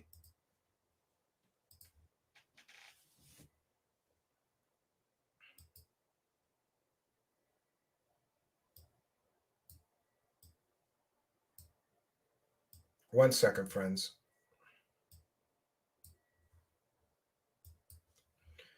Let's go back to sharing the video here, friends. And this is fair use. We are discussing the video being shared. I don't know. The one in the water? The one that was walking across water with the baby in its hands? Remember that? That's the one? Yeah, fair use does not require permission if you play it in a fair use proper way. You can't just take entirety of content and claim it's fair use. You see how they don't listen? That way. They don't listen. No. The commentary he did over it would put it in fair use. There's no commentary. Most of the lot of it's no commentary. He just let it roll. No, he's not on all of them. He lets it roll for minutes. You Yeah, can't just take and here they're going to argue against fair use. Listen, you're the people that defrauded the public with fake videos. You don't get to decide what is fair use. You don't get to decide who gets to see an investigative journalist's film about you defrauding the public. That's not fair. That's not fair. You're the one that committed the hoaxes. You don't get to say, nobody gets to see this film about us committing all these hoaxes because they used footage of us perpetrating the hoaxes. The reason he doesn't want it to be fair use is because he wants to be able to stop everyone from seeing it. But it didn't work because you could see the film for free, and the film is in the description of this video. It's a slime ball move. Oh, that guy who investigated all of our hoaxes and made an excellent film about how we hoaxed all of that and faked everything and defrauded YouTube and the public out of all that money for fake shit. We're going to stop him from using our clips to demonstrate how we faked things and committed all of these hoaxes. It's garbage that he gets to do that. Minutes and just still. And the commentary it's no, you can't. Voice. Yes, you can. You can take fucking half an hour to 45 minutes of Hollywood films and do a fucking reaction video to it. Yeah, they show for seconds. They don't show the 45 minutes straight of the fucking film and let it roll while they talk over it. There's editing none of those clips are 45 minutes, and none of the clips are 45 those minutes. Clips are like 2 minutes apiece. You don't know much. We know more about fair use than you do because we've been doing this a lot longer than you. We know more about the fair use laws and copyright. I clearly knew more about CGI than you as well when it looks at the TR3B. So maybe I'm right about fair use. We called it out, bro. We called it out as CGI in the video. Are you deaf, Lee? Come on, open your ears. You guys, it's just the problem with you guys. It doesn't excuse is their just whatever we do, guys, you guys keep watching and whatever, keep watching. Guys, I got to get going. You know, I hope we covered some of the bases here. And not really. Not really. Okay, well, like I said. See, it doesn't matter what you say. Well, no matter what we do, I got it. Yeah. Perfect example. Yep. Bye. Perfect example. Doesn't matter what they say, you're going to say that way anyway. He was full of shit for most of it. I don't think so. I don't think so. The I don't know. You weren't listening. You were hearing him, but you weren't listening. I was listening, mate. Just like Spooky. She wasn't listening, or they weren't listening. Third Phase didn't say they didn't do, and they just take things out of context and switch it around. He literally said they didn't. What they took wasn't fair use. 30 seconds before the comment went up, because I put the comment up. Okay, but I agree with Lee with Brent's son. Yeah, I think agree with that. Yeah, he shouldn't have put that in. He should, and to be perfectly honest, I still think that would go under fair use as well. But I wouldn't have done it if I was doing that. I wouldn't have done it just because I'm a father, and I think it's a bit grim. But you just said that then Lee, if he takes Brent's son out, can he put it back up? He said no, because they're fucking scared of it. They're scared of that documentary. Absolutely, because it's great. Yeah. Rich looks defeated. And do you know what? I'll fucking say it. I think it's as far as a documentary that tells a story throughout it. Maybe it hasn't got expensive fucking footage that's put in it. Maybe they haven't got sit-down interviews with Stephen Greer, but that's a better produced documentary than theirs. And I'll say this: I think he did. So the stuff that I've done, and the stuff that Lions Ground's done, I think that guy, even though he can't edit as good as Lions Ground, okay, but I think what he did there, he outdid us all. The second part of the video is in the description, by the way, people. Yeah, and by the way, I do think the first one, the Hoax Files, Third Phase of Moon Exposed, created by Sapiens Culture, I think that was better produced. I think it tells the story better. The second one that I did, it's just kind of like a follow-up to show all the stuff that they faked in the past 5 years. That one, Third Phase of Fake, Recent Hoaxes, Fakes, and Misrepresentations. If I had to choose to tell people, if you're limited on time and you only want to watch one, watch the Hoax Files, Third Phase of Moon Exposed, the first one, and it's in the description of the video. If you have time, watch both of them. I think they're both good, but I think Sapiens Culture did a better job outlining their history of hoaxing over from their start to more recent times. And Rich is too lazy, so he missed the 4 or 5 recent hoaxes near the end of that film. But I just, I just wanted, if they'd have just come on and said, yeah, we made all those hoaxes. I checked. It's fake. Because they didn't make all of the hoaxes. They made a lot of them. Rich, they are saying to my that they are. I got the email. Take that down. Take that down. For that LA thing. Because the guy, according to them, did not want his privacy to be manipulated. If you were Elon Musk, because this guy lived apparently on a very nice cliff. Here come the excuses overlooking for the city over there. Here come the excuses for why we can't see the 100% proof that they hoaxed everything. You could triangulate and find out. Rich people, you know, if they have children, people may want to abduct the guy's kid and ransom, you know, try to get money. Who knows? That guy is extremely wealthy and not just a millionaire, multi-millionaire. What does that have to do with them perpetrating a hoax at his house? What does that have to do with them defrauding the public out of money for a fake UFO that was never in the sky, but was rather just an image on a screen of glass? Okay, but they put it up on their channel. So why did they took it down though? They took, because it was a live thing. I don't know. You had him here. You should have asked him. I got to get going. And I just oh, it's getting hot in here. I gotta go. Yeah. let my fans know I will continue this conversation on my channel. Yeah, he will go do an hour of excuses for Third Phase of Moon on his show. And then he will have people come on and defend him blindly who, like him, didn't even care enough to watch the evidence and watch those films before shooting their mouths off like stupid people. Great, you know? Great. Channel later, and I'm going to bring in the audience if they want to talk about it, whoever you are. So we're doing that tonight. Yep. And I'll take all callers as long as you don't overtalk, don't yell, and you have to have a shirt on you. You don't have to have pants. But we're going to talk about. What about just nipple stickers? Because that's fine. Yeah, no, that's good. It's covering the erogenous zone. The goods. Yeah. I love both of you guys, but I love you too, Rich. I think you do good on an OnlyFans. I reckon you get some good OnlyFans. All right, we're gonna check out of this. So that's pretty much it. Rich leaves to go talk shit about me, mostly personal attacks on his show.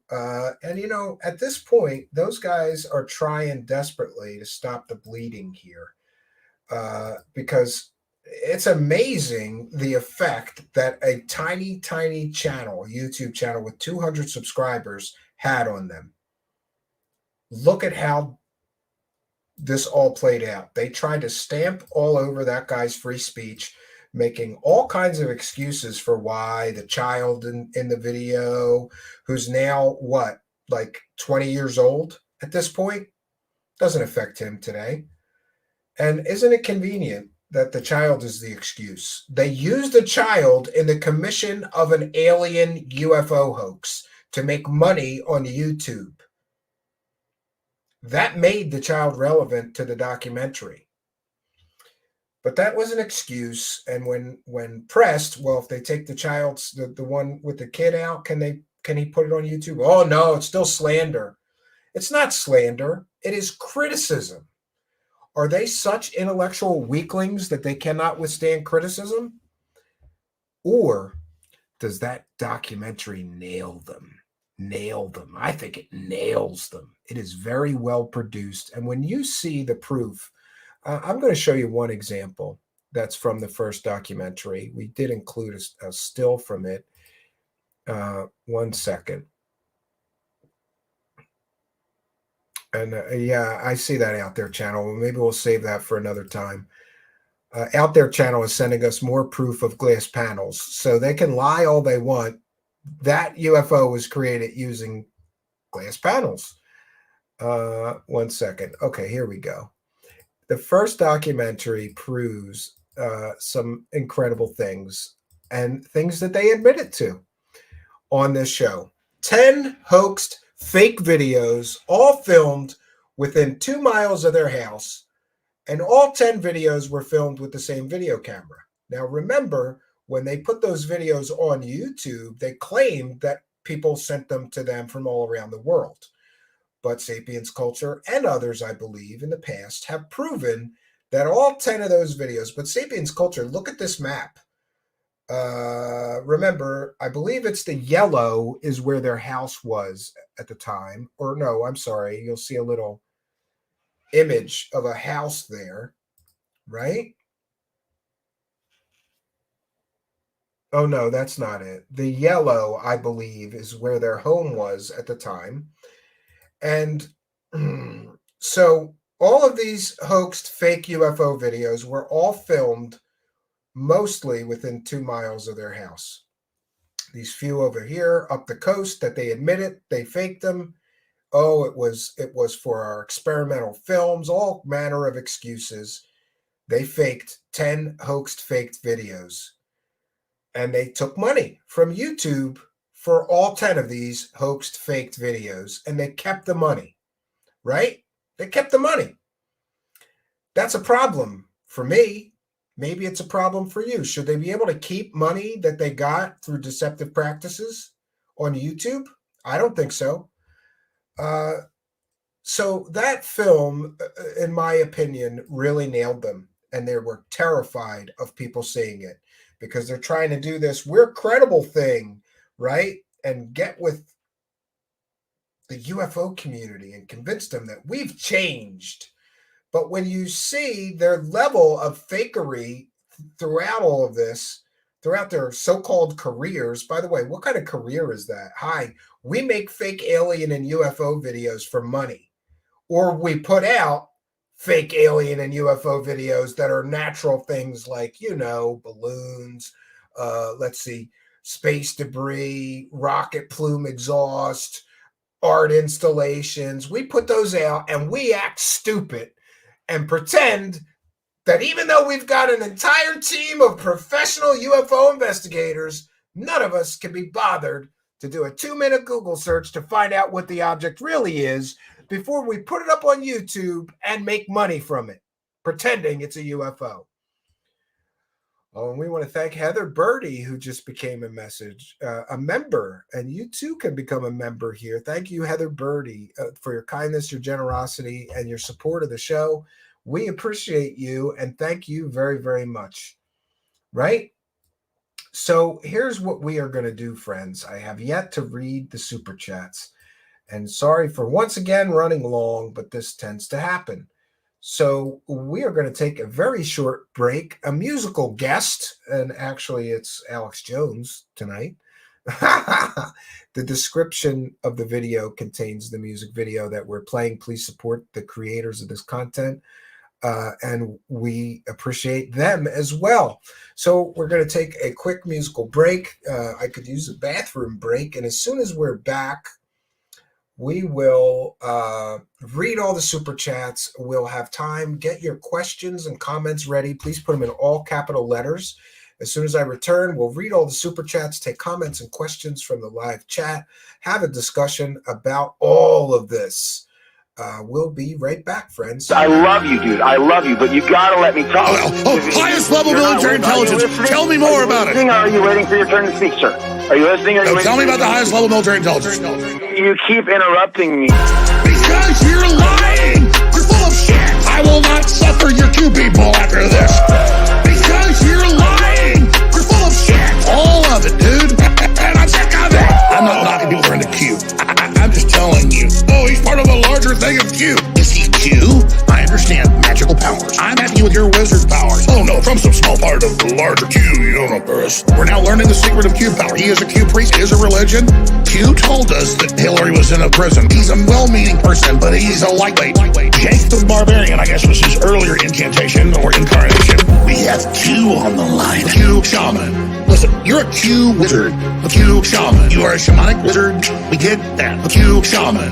Go ahead, Q shaman. You keep interrupting me. Because you're lying. You're full of shit. I will not suffer your Q people after this. Because you're lying. You're full of shit. All of it, dude. And I'm sick of it. Q is like people that look at clouds. One sees a giraffe, one sees an elephant. Highest level military intelligence. The almighty Q Lord, and you are his priest. I don't know if he's for real or whether he's hired in a kite. And it's always, oh, there's energy. So you got a bunch of Q-tards into the cab portal. Oh, Q told us that Trump was invincible. You said he was the Messiah. Trump's a regular guy. He's not Jesus Christ. They'll never, when they're wrong, say they're wrong. What? We have Q on the line. Q shaman.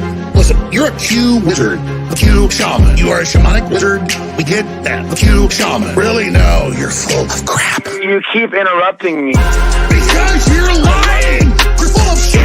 I will not suffer your Q people after this. Because you're lying. You're full of shit. All of it, dude. And I'm sick of it. What the fuck, bro?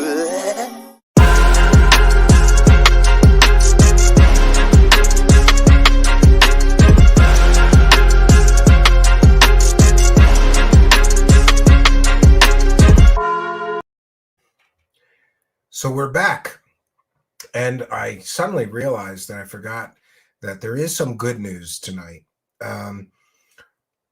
Earlier in the month, I believe, we did a video on this Nazi issue and this girl, Marina Sarin. And included in that show was a produced video from Lou Jimenez from Unidentified Celebrity Review. He did an excellent video about that situation and about Nazi sympathizers and people wearing Nazi earrings and saying the Holocaust never happened and good Nazis. And we did a show about that issue, 2 of them actually. And in one of them, we played a clip from a video Lou Jimenez made. And we obtained a false copyright strike on our channel. We had somebody falsely claimed that we violated their copyright.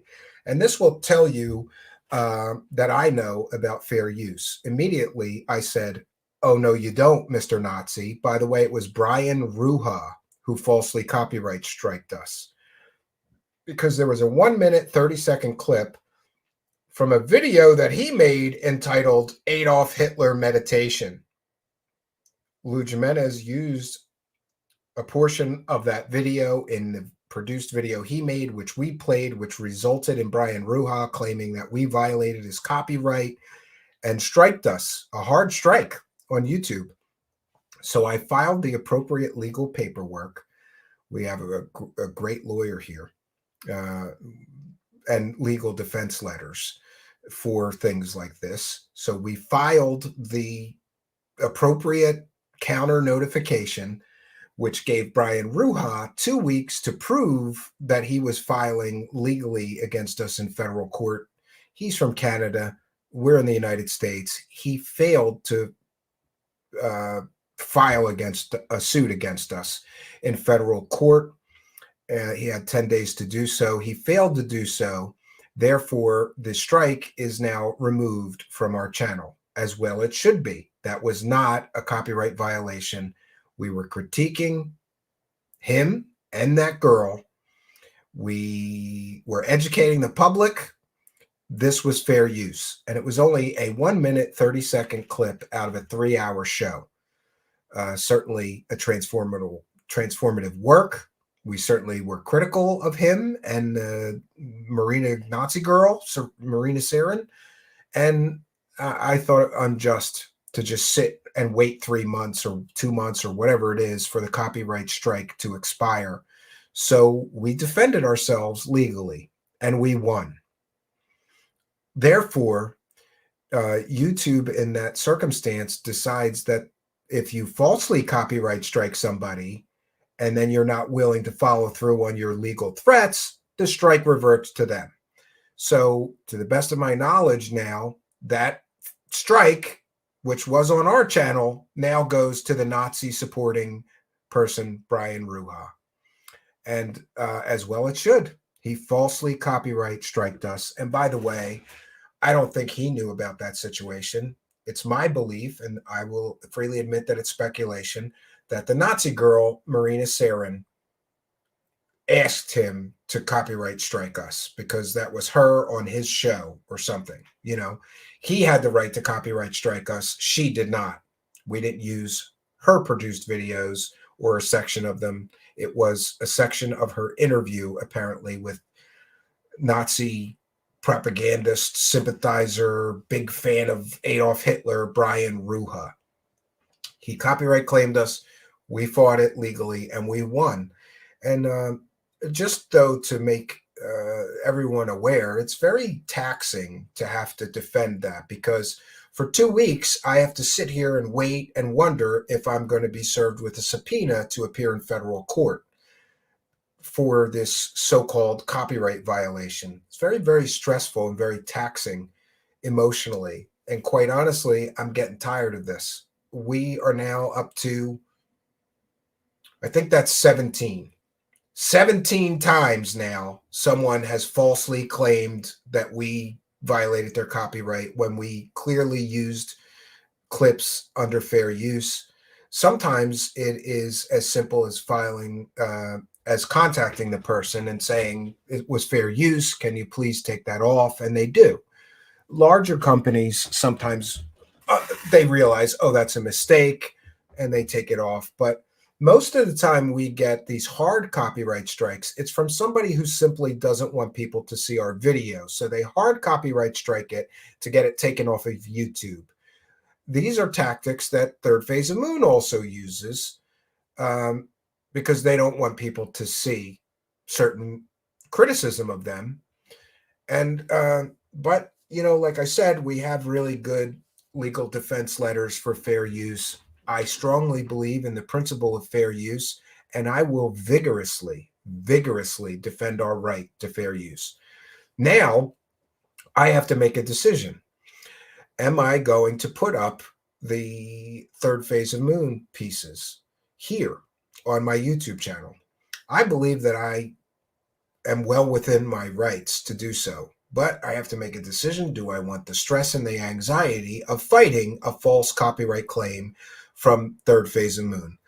And by the way, of course it would be a false claim because it is clearly fair use. So most of me thinks we should do it and let them try to falsely copyright claim me.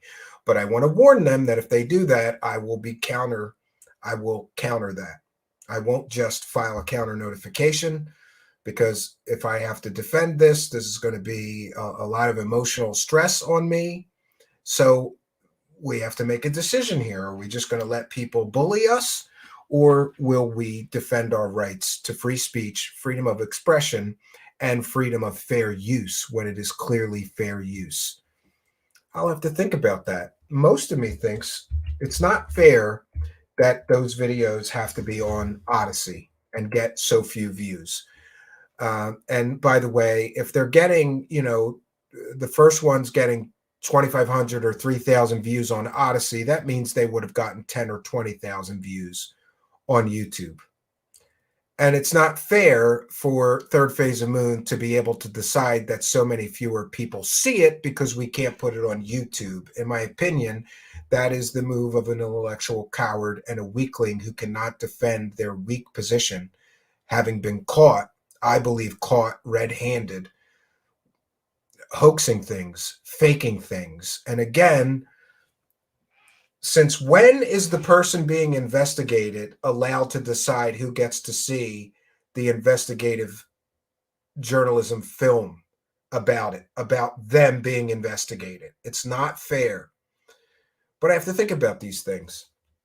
So I also want to take some time and recognize our kind and generous benefactors, many of which who have sent super chats tonight, and we will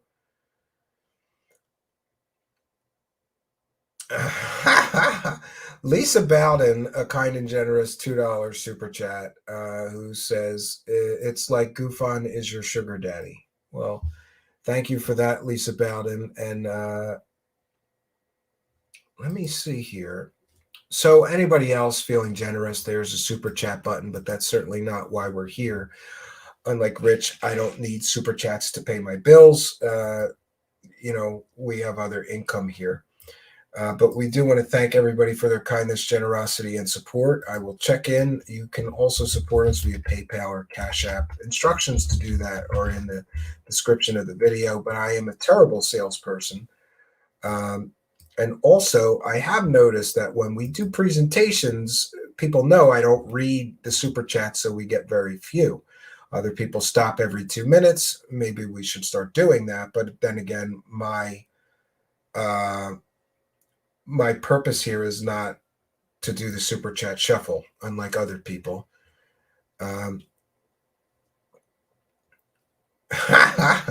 Carolyn,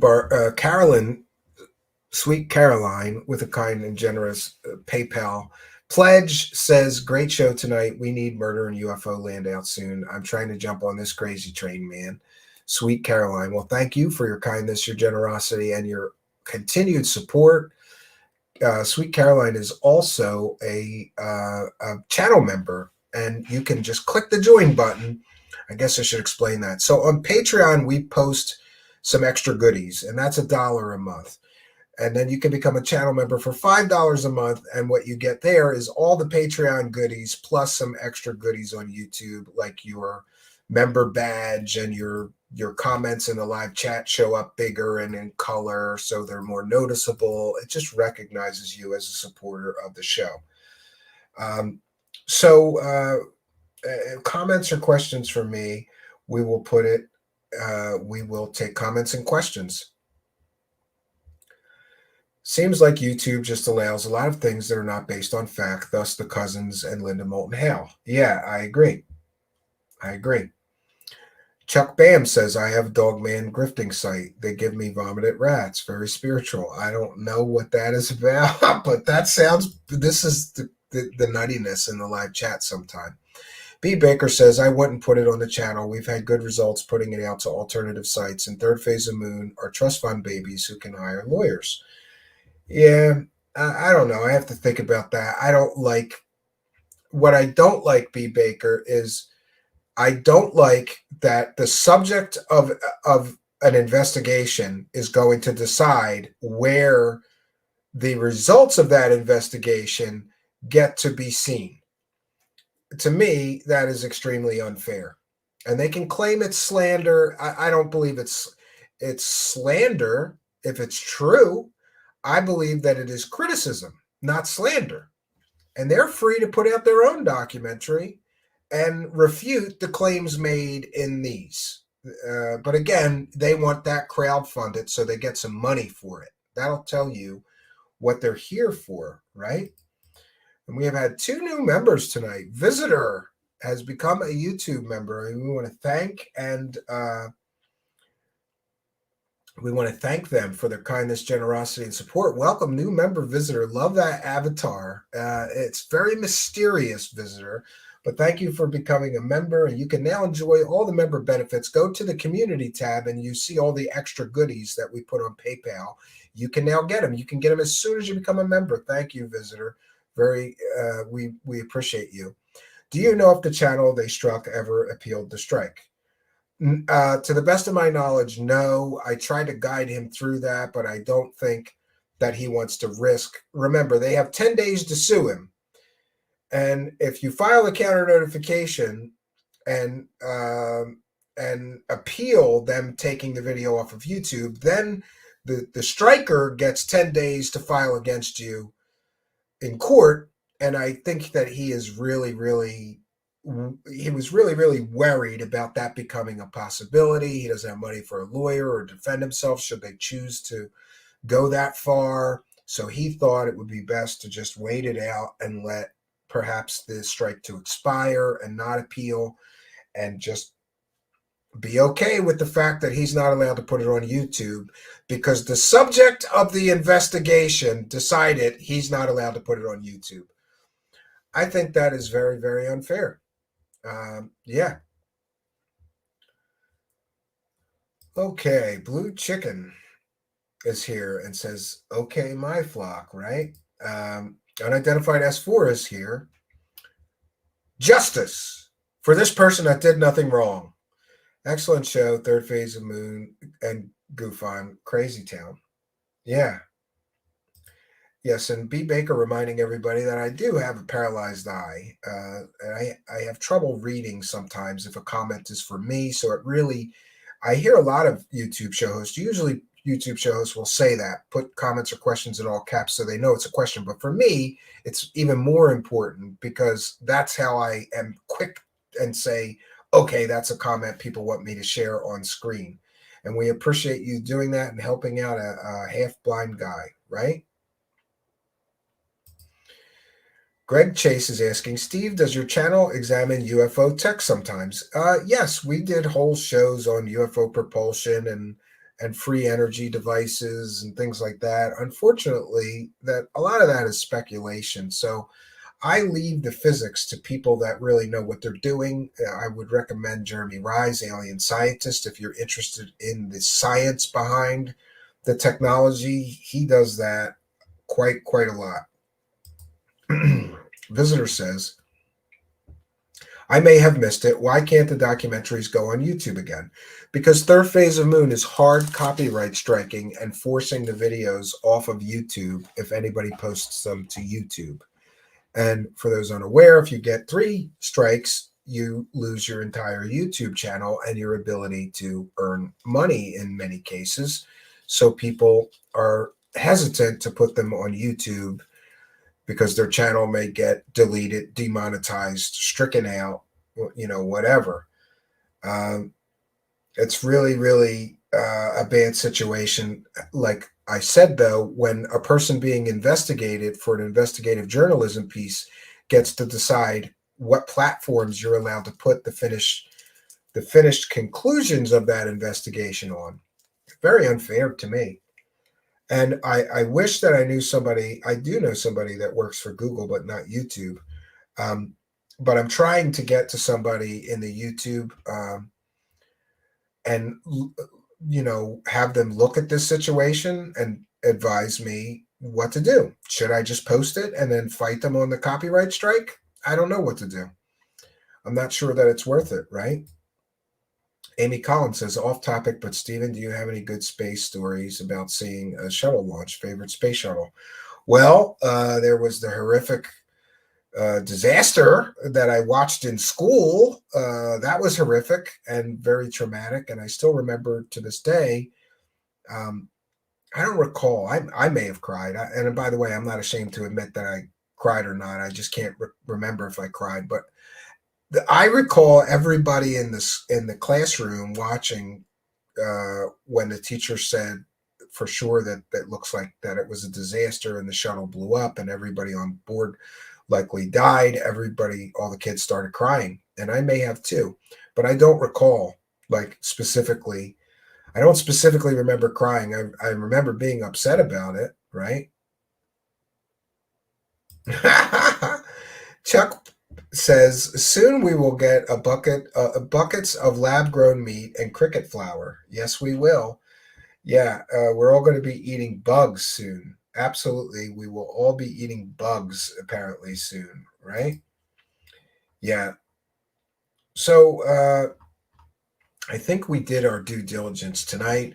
Tomorrow we will be debuting the new series, Murder in UFO Land, and I've got to get going and get working on that. I'm determined. It will be tomorrow night at 9 p.m. Eastern Time, the first in a new series, a very shocking story, Murder in UFO Land.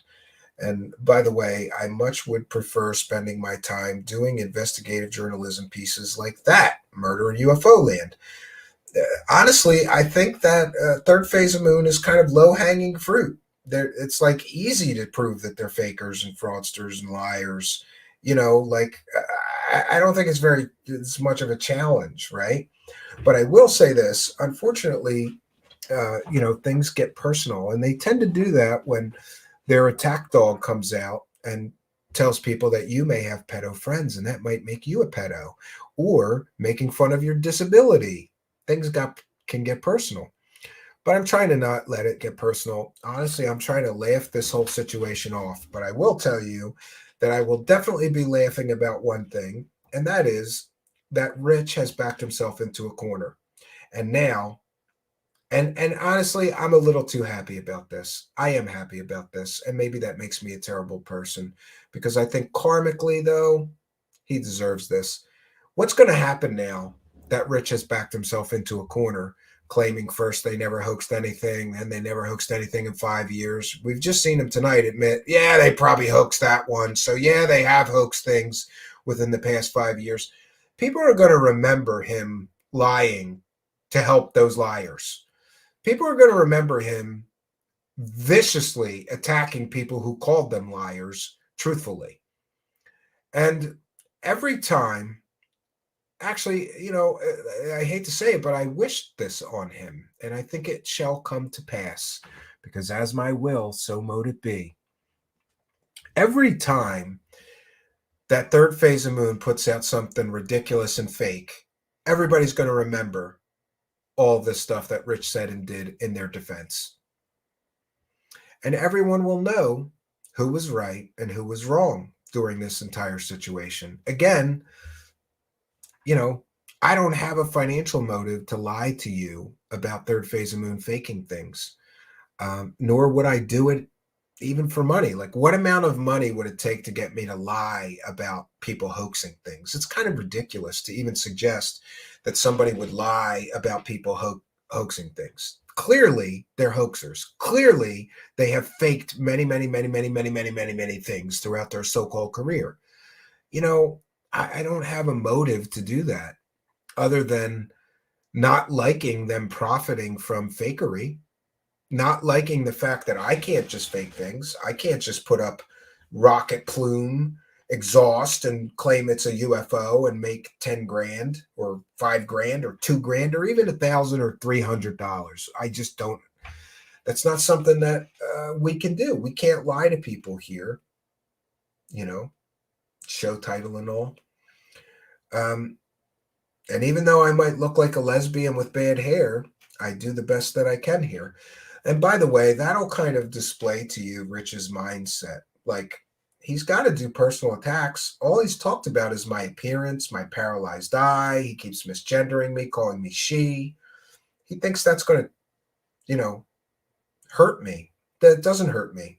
It hurts him. It shows people what kind of a man he is. And I'm good with that. Keep it up. Keep it up. Keep making fun of people with cancer. Keep calling people pedos. You know, keep fat shaming people. Keep defending Nazis, right?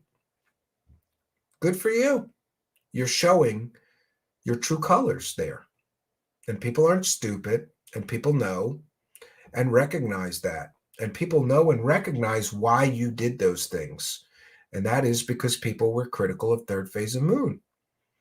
And the fact that he would go that far, I mean, that's pretty far. Using that P word's pretty bad thing to do to somebody with absolutely no evidence of that. And what was their sin of the people he called that? We were critical of Third Phase for faking things. And I will leave it to the people to decide who was right, who was wrong, who told the truth, and who lied to you. And I'm kind of good with that, right? Visitor says, you made me laugh, and thank you for that, Visitor. It was getting a little dark in here, and I needed that laugh, and thank you for that, and becoming a member. Third Phase of Moon never hoaxed anything. They, quote, strategically misplaced visuals and or locations, unquote. Laugh out loud. Yeah. Oh, geez. Rich looks like Bart from Sesame Street. I would prefer, though, if we become better than them, right? He can attack me, say I look like a lesbian with bad hair. Okay. You know, make fun of my paralyzed eye, something I can't do anything about. And by the way, I wouldn't wish that disability on anybody. It's not fun walking around half blind or partially blind. I'm not fully half blind. I don't know what the percentage is or how to explain it. One of my eyes is, you know, a percentage paralyzed, and that creates a lot of vision problems for me. I wouldn't wish that on anybody. Thank your creator if both your eyes work well. Thank your creator if both your legs work well. Thank your creator if you don't have cancer and there's some asshole running around telling people you're faking it. Thank your creator, you know, and hope that your creator will intervene on your behalf if you do have a terrible disease. And I don't know what else to say about this whole situation. Is stupid. And it all started because I was critical of Third Phase of Moon. That's it. That's it.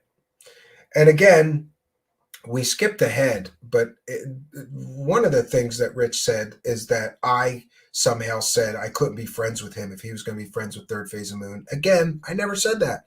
Never said that. All I ever said to Rich was, if you're going to work for these people, it's going to damage your credibility. And you cannot be a hypocrite and stand there and call other people fake while you're working for the fakest people in this thing, Third Phase of Moon. And by the way, I said that publicly right to him on one of those live streams where I was with him. And here's another thing. He keeps making this about, and other people do too. They make this about, like, even Sapiens Culture did, but, you know, people aren't fully informed. Everybody's like, oh, those guys were friends. No, we weren't. Go ask Rich what my cell phone number is, right? My friends have my cell phone number. Rich never had my cell phone number. We never had a private conversation that I recall. We had some messages back and forth, but we never had a private phone conversation. Does that sound like a friend to you? No, I know who my friends are, and he was never one of them. Obviously, because none of the people that I call friends would suggest I have pedo friends or make fun of my disability or call me a lesbian with bad hair. I got good hair, by the way. And at least I still have mine. You know, there's a reason guys wear hats, right? And here's a guy that doesn't even have any teeth that's going to make fun of somebody else, right? But I'm not going to go there with him. Apparently he lost all his teeth or something. God bless him. Hope he's got a good set of dentures and everything works out for him.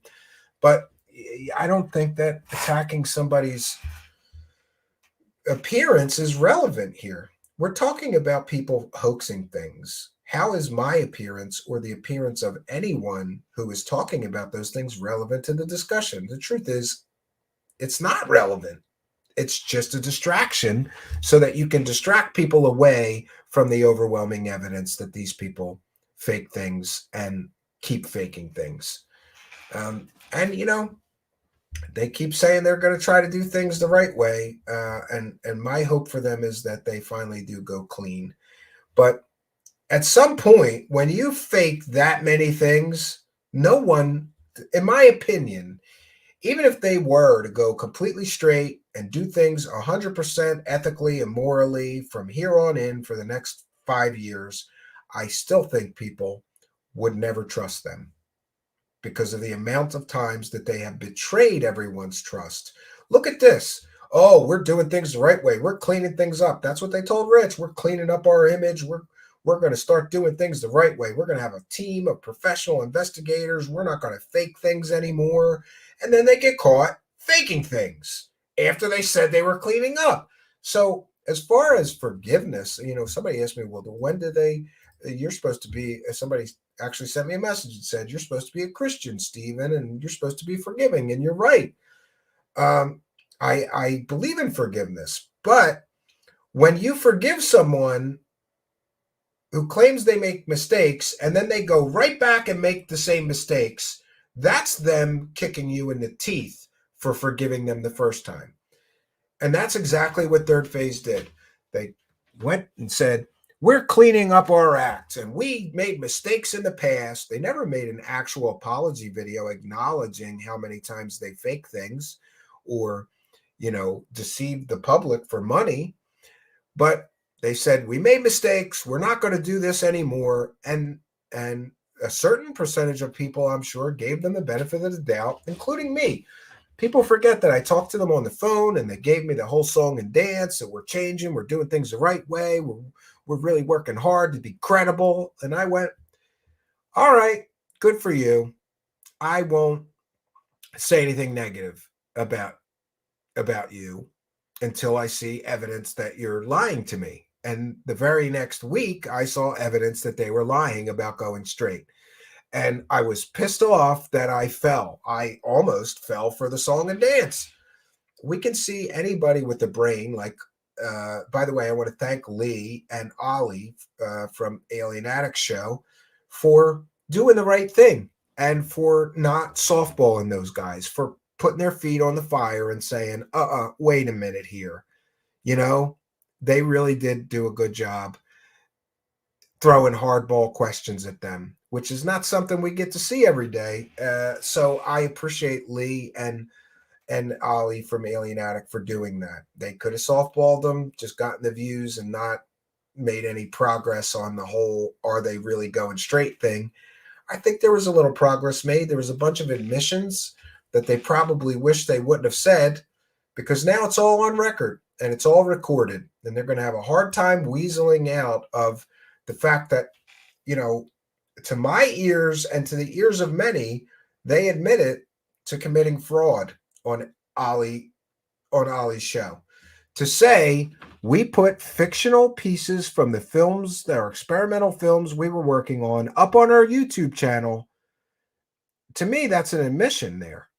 And I have a lot of those videos that they're talking about that are CGI, that are fake alien hoaxes and all the rest. And all of them are titled in a manner which suggests that they are real UFOs, real spaceships, real aliens. They did not, to the best of my knowledge and recollection, in any of those videos where they faked everything with CGI and, models and all this stuff, they did not acknowledge, even in the description of the video, that those were fictional films that they were developing. No. So to me, it's going to be very clear when the picture comes together and we have all of the screenshots, which, by the way, I'm collecting the screenshots together, and I will share them publicly, of all those early CGI and alien hoaxed videos that they're now claiming were experimental parts of films they were developing, that they just put out on their YouTube channel to see how people would react to them. I mean, we saw the child example. I'm not going to show it again, but they clearly clickbaited that title and deceived the public in order to generate 1.5 million views, monetized views, which they then collected money from YouTube and kept the money. That's a problem for them. It's a real problem. Yeah.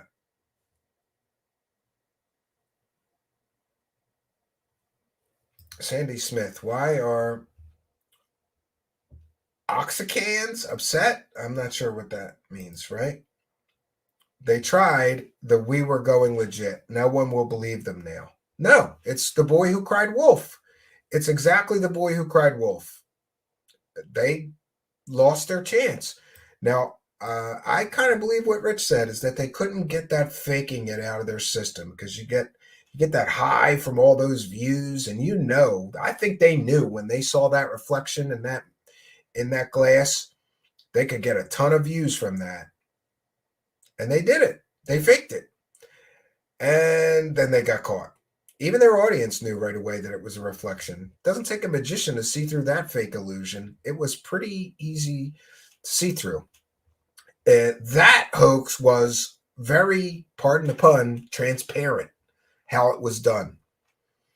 And so I think that they pulled it down because they knew they got caught. They went too far. And now they can't admit it because they've been telling people forever that they were going to clean up their act and not fake anything and not do anything. And like I said, this is going to be a bad situation for Rich, because every time that they get caught putting out something fake or hokey now, people are going to remember his blindly defending them, his lying to his audience, and more. They're going to remember him lying to everyone about what they were up to, about they haven't hoaxed anything. They haven't hoaxed anything in 5 years, 3 years. People are going to remember that he said all those things, that he was willing to lie for them. And I just love the fact that still, right, I guess he hasn't watched either documentary, but he's going to tell everybody that it's all lies. They don't have evidence. Again, it's the kid doing the book report that is going to pretend that he read the book. He's going to try to bluff the book report. It doesn't work that way.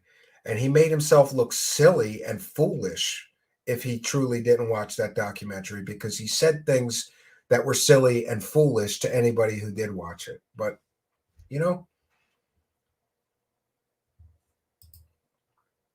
what is the point in defending someone that is clearly lying to their viewers? Money. Yeah, I mean, he thinks he's going to get to be a big star because this channel with all these subscribers, he's going to work for them. And then I guess a lot of his subscribers came from them. I really don't know, but he's getting paid pennies in YouTube ad revenue. And again, Third Phase of Moon clearly lied, saying they don't pay him. Rich has explained exactly how they pay him, right? Yeah, Blue Chicken wants to know, will Rich now attack Ollie? Yeah, I'm kind of waiting for them to start calling Ollie a pedo, right? Oh, wait, we've busted that that's what they do. And again, I want to ask Third Phase of Moon, why don't you put out a statement about somebody that works for you calling everybody critical of you pedos? Do you condone that? Did you tell him to do that?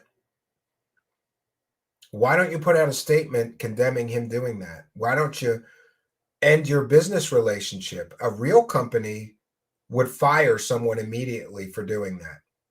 A real moral and ethical and legitimate company would.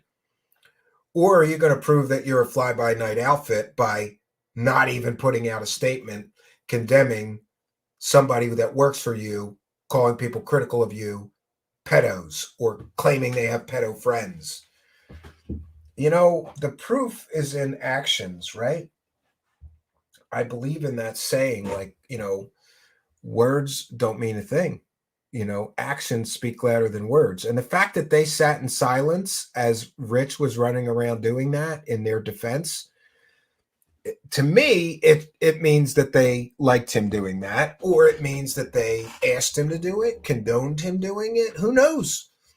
People are free to speculate as to that whole situation, since they never put out a statement about it. And a real company that's legitimate and not fly by night would immediately, first of all, fire the person and end the business relationship. And second of all, they would put out a statement condemning those hateful, dangerous, defamatory statements that someone in their employ or someone they were paying did to their critics. You know, but you know, what can you expect from a company and a couple of guys that have made all of this money faking things? You can't expect them to do the right thing or even know. Like, the fact that they don't understand that they got somebody working for them running around calling people Paul a pedo, suggesting I have pedo friends because we were critical of them. The fact that they don't see that that's a huge problem for them from a public relations standpoint shows you that they're clueless, right? They just think that's okay. Apparently, I don't know. And again, I'm not accusing them of anything. I'm not accusing them of directing that or condoning it. I'm saying that other people are telling me that they think they are, and that they should put out a statement condemning these actions, right? But what can we expect? So, any more comments or questions? Oh, look, the porn bots have arrived. My private photo here. And we'll put them in timeout.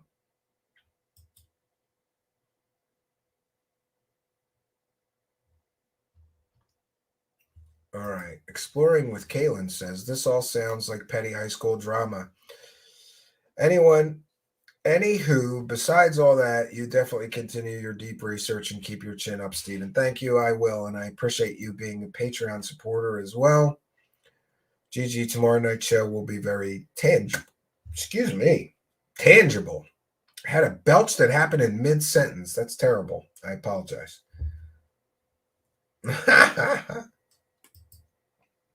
I just thought how PC the LA Times was, the Oxicans. Yeah, I'm not sure what that's about. We'll have to check into that. GG, why speculate on all this? Why not focus on things more tangible? Yeah, I should, and you're right. And we will. We will. Patty Wilhelm says they eat their own in ufology. That's what Lou Elizondo says, right? Chuck Barnes says, do real vegans feed their cats and dogs meat? I don't know. I don't know about that. That's a good question. I think that some of them try, but dogs and cats don't like vegan dog food. I would assume that a dog would prefer dog food made from meat, even if it is kind of gross horse meat and stuff. It's still meat. And they're carnivores, right? They've got to prefer that. So on that note, another mystery. What do vegans feed their dogs? I'm going to have to look that up. And 1 second here. We'll get to this. There we go. I got to change those to both the same thing. Apologize for that. So we're going to bounce on out of here. We'll be back tomorrow night, 9 p.m. Eastern Standard Time. We'll be debuting our new series, Murder in UFO Land. And I'd be happy to finally start bringing you that series. We've worked very hard on it. I'm very proud of it. And I hope you'll be here tomorrow night, 9 p.m. Eastern Time, for the debut of that. So that's all we got for you. I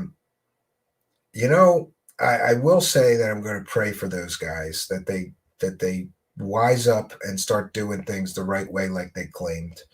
Because I don't know. I don't think it's a good road to be on. It's a dark and dangerous path to just go, we're just going to deceive people to make money. Dangerous and dark road that they're on. And even darker for Rich doing these things to defend them. I mean, I just can't believe it's gotten worse and worse. I mean, what's next? We're calling people pedos. We're making fun of people with cancer, saying they're faking it. All because they're critical of third phase, I guess. Great. But I'll pray for them. And I will pray for you. And I hope you too will pray for me. So that's all I got for you, friends. Until next time, which will be tomorrow night, 9 p.m. Eastern. Please be here for this very important new series, Murder in UFO Land, tomorrow night, 9 p.m. Until next time, friends, my name is Stephen Cambion. Good night, and God bless all of you.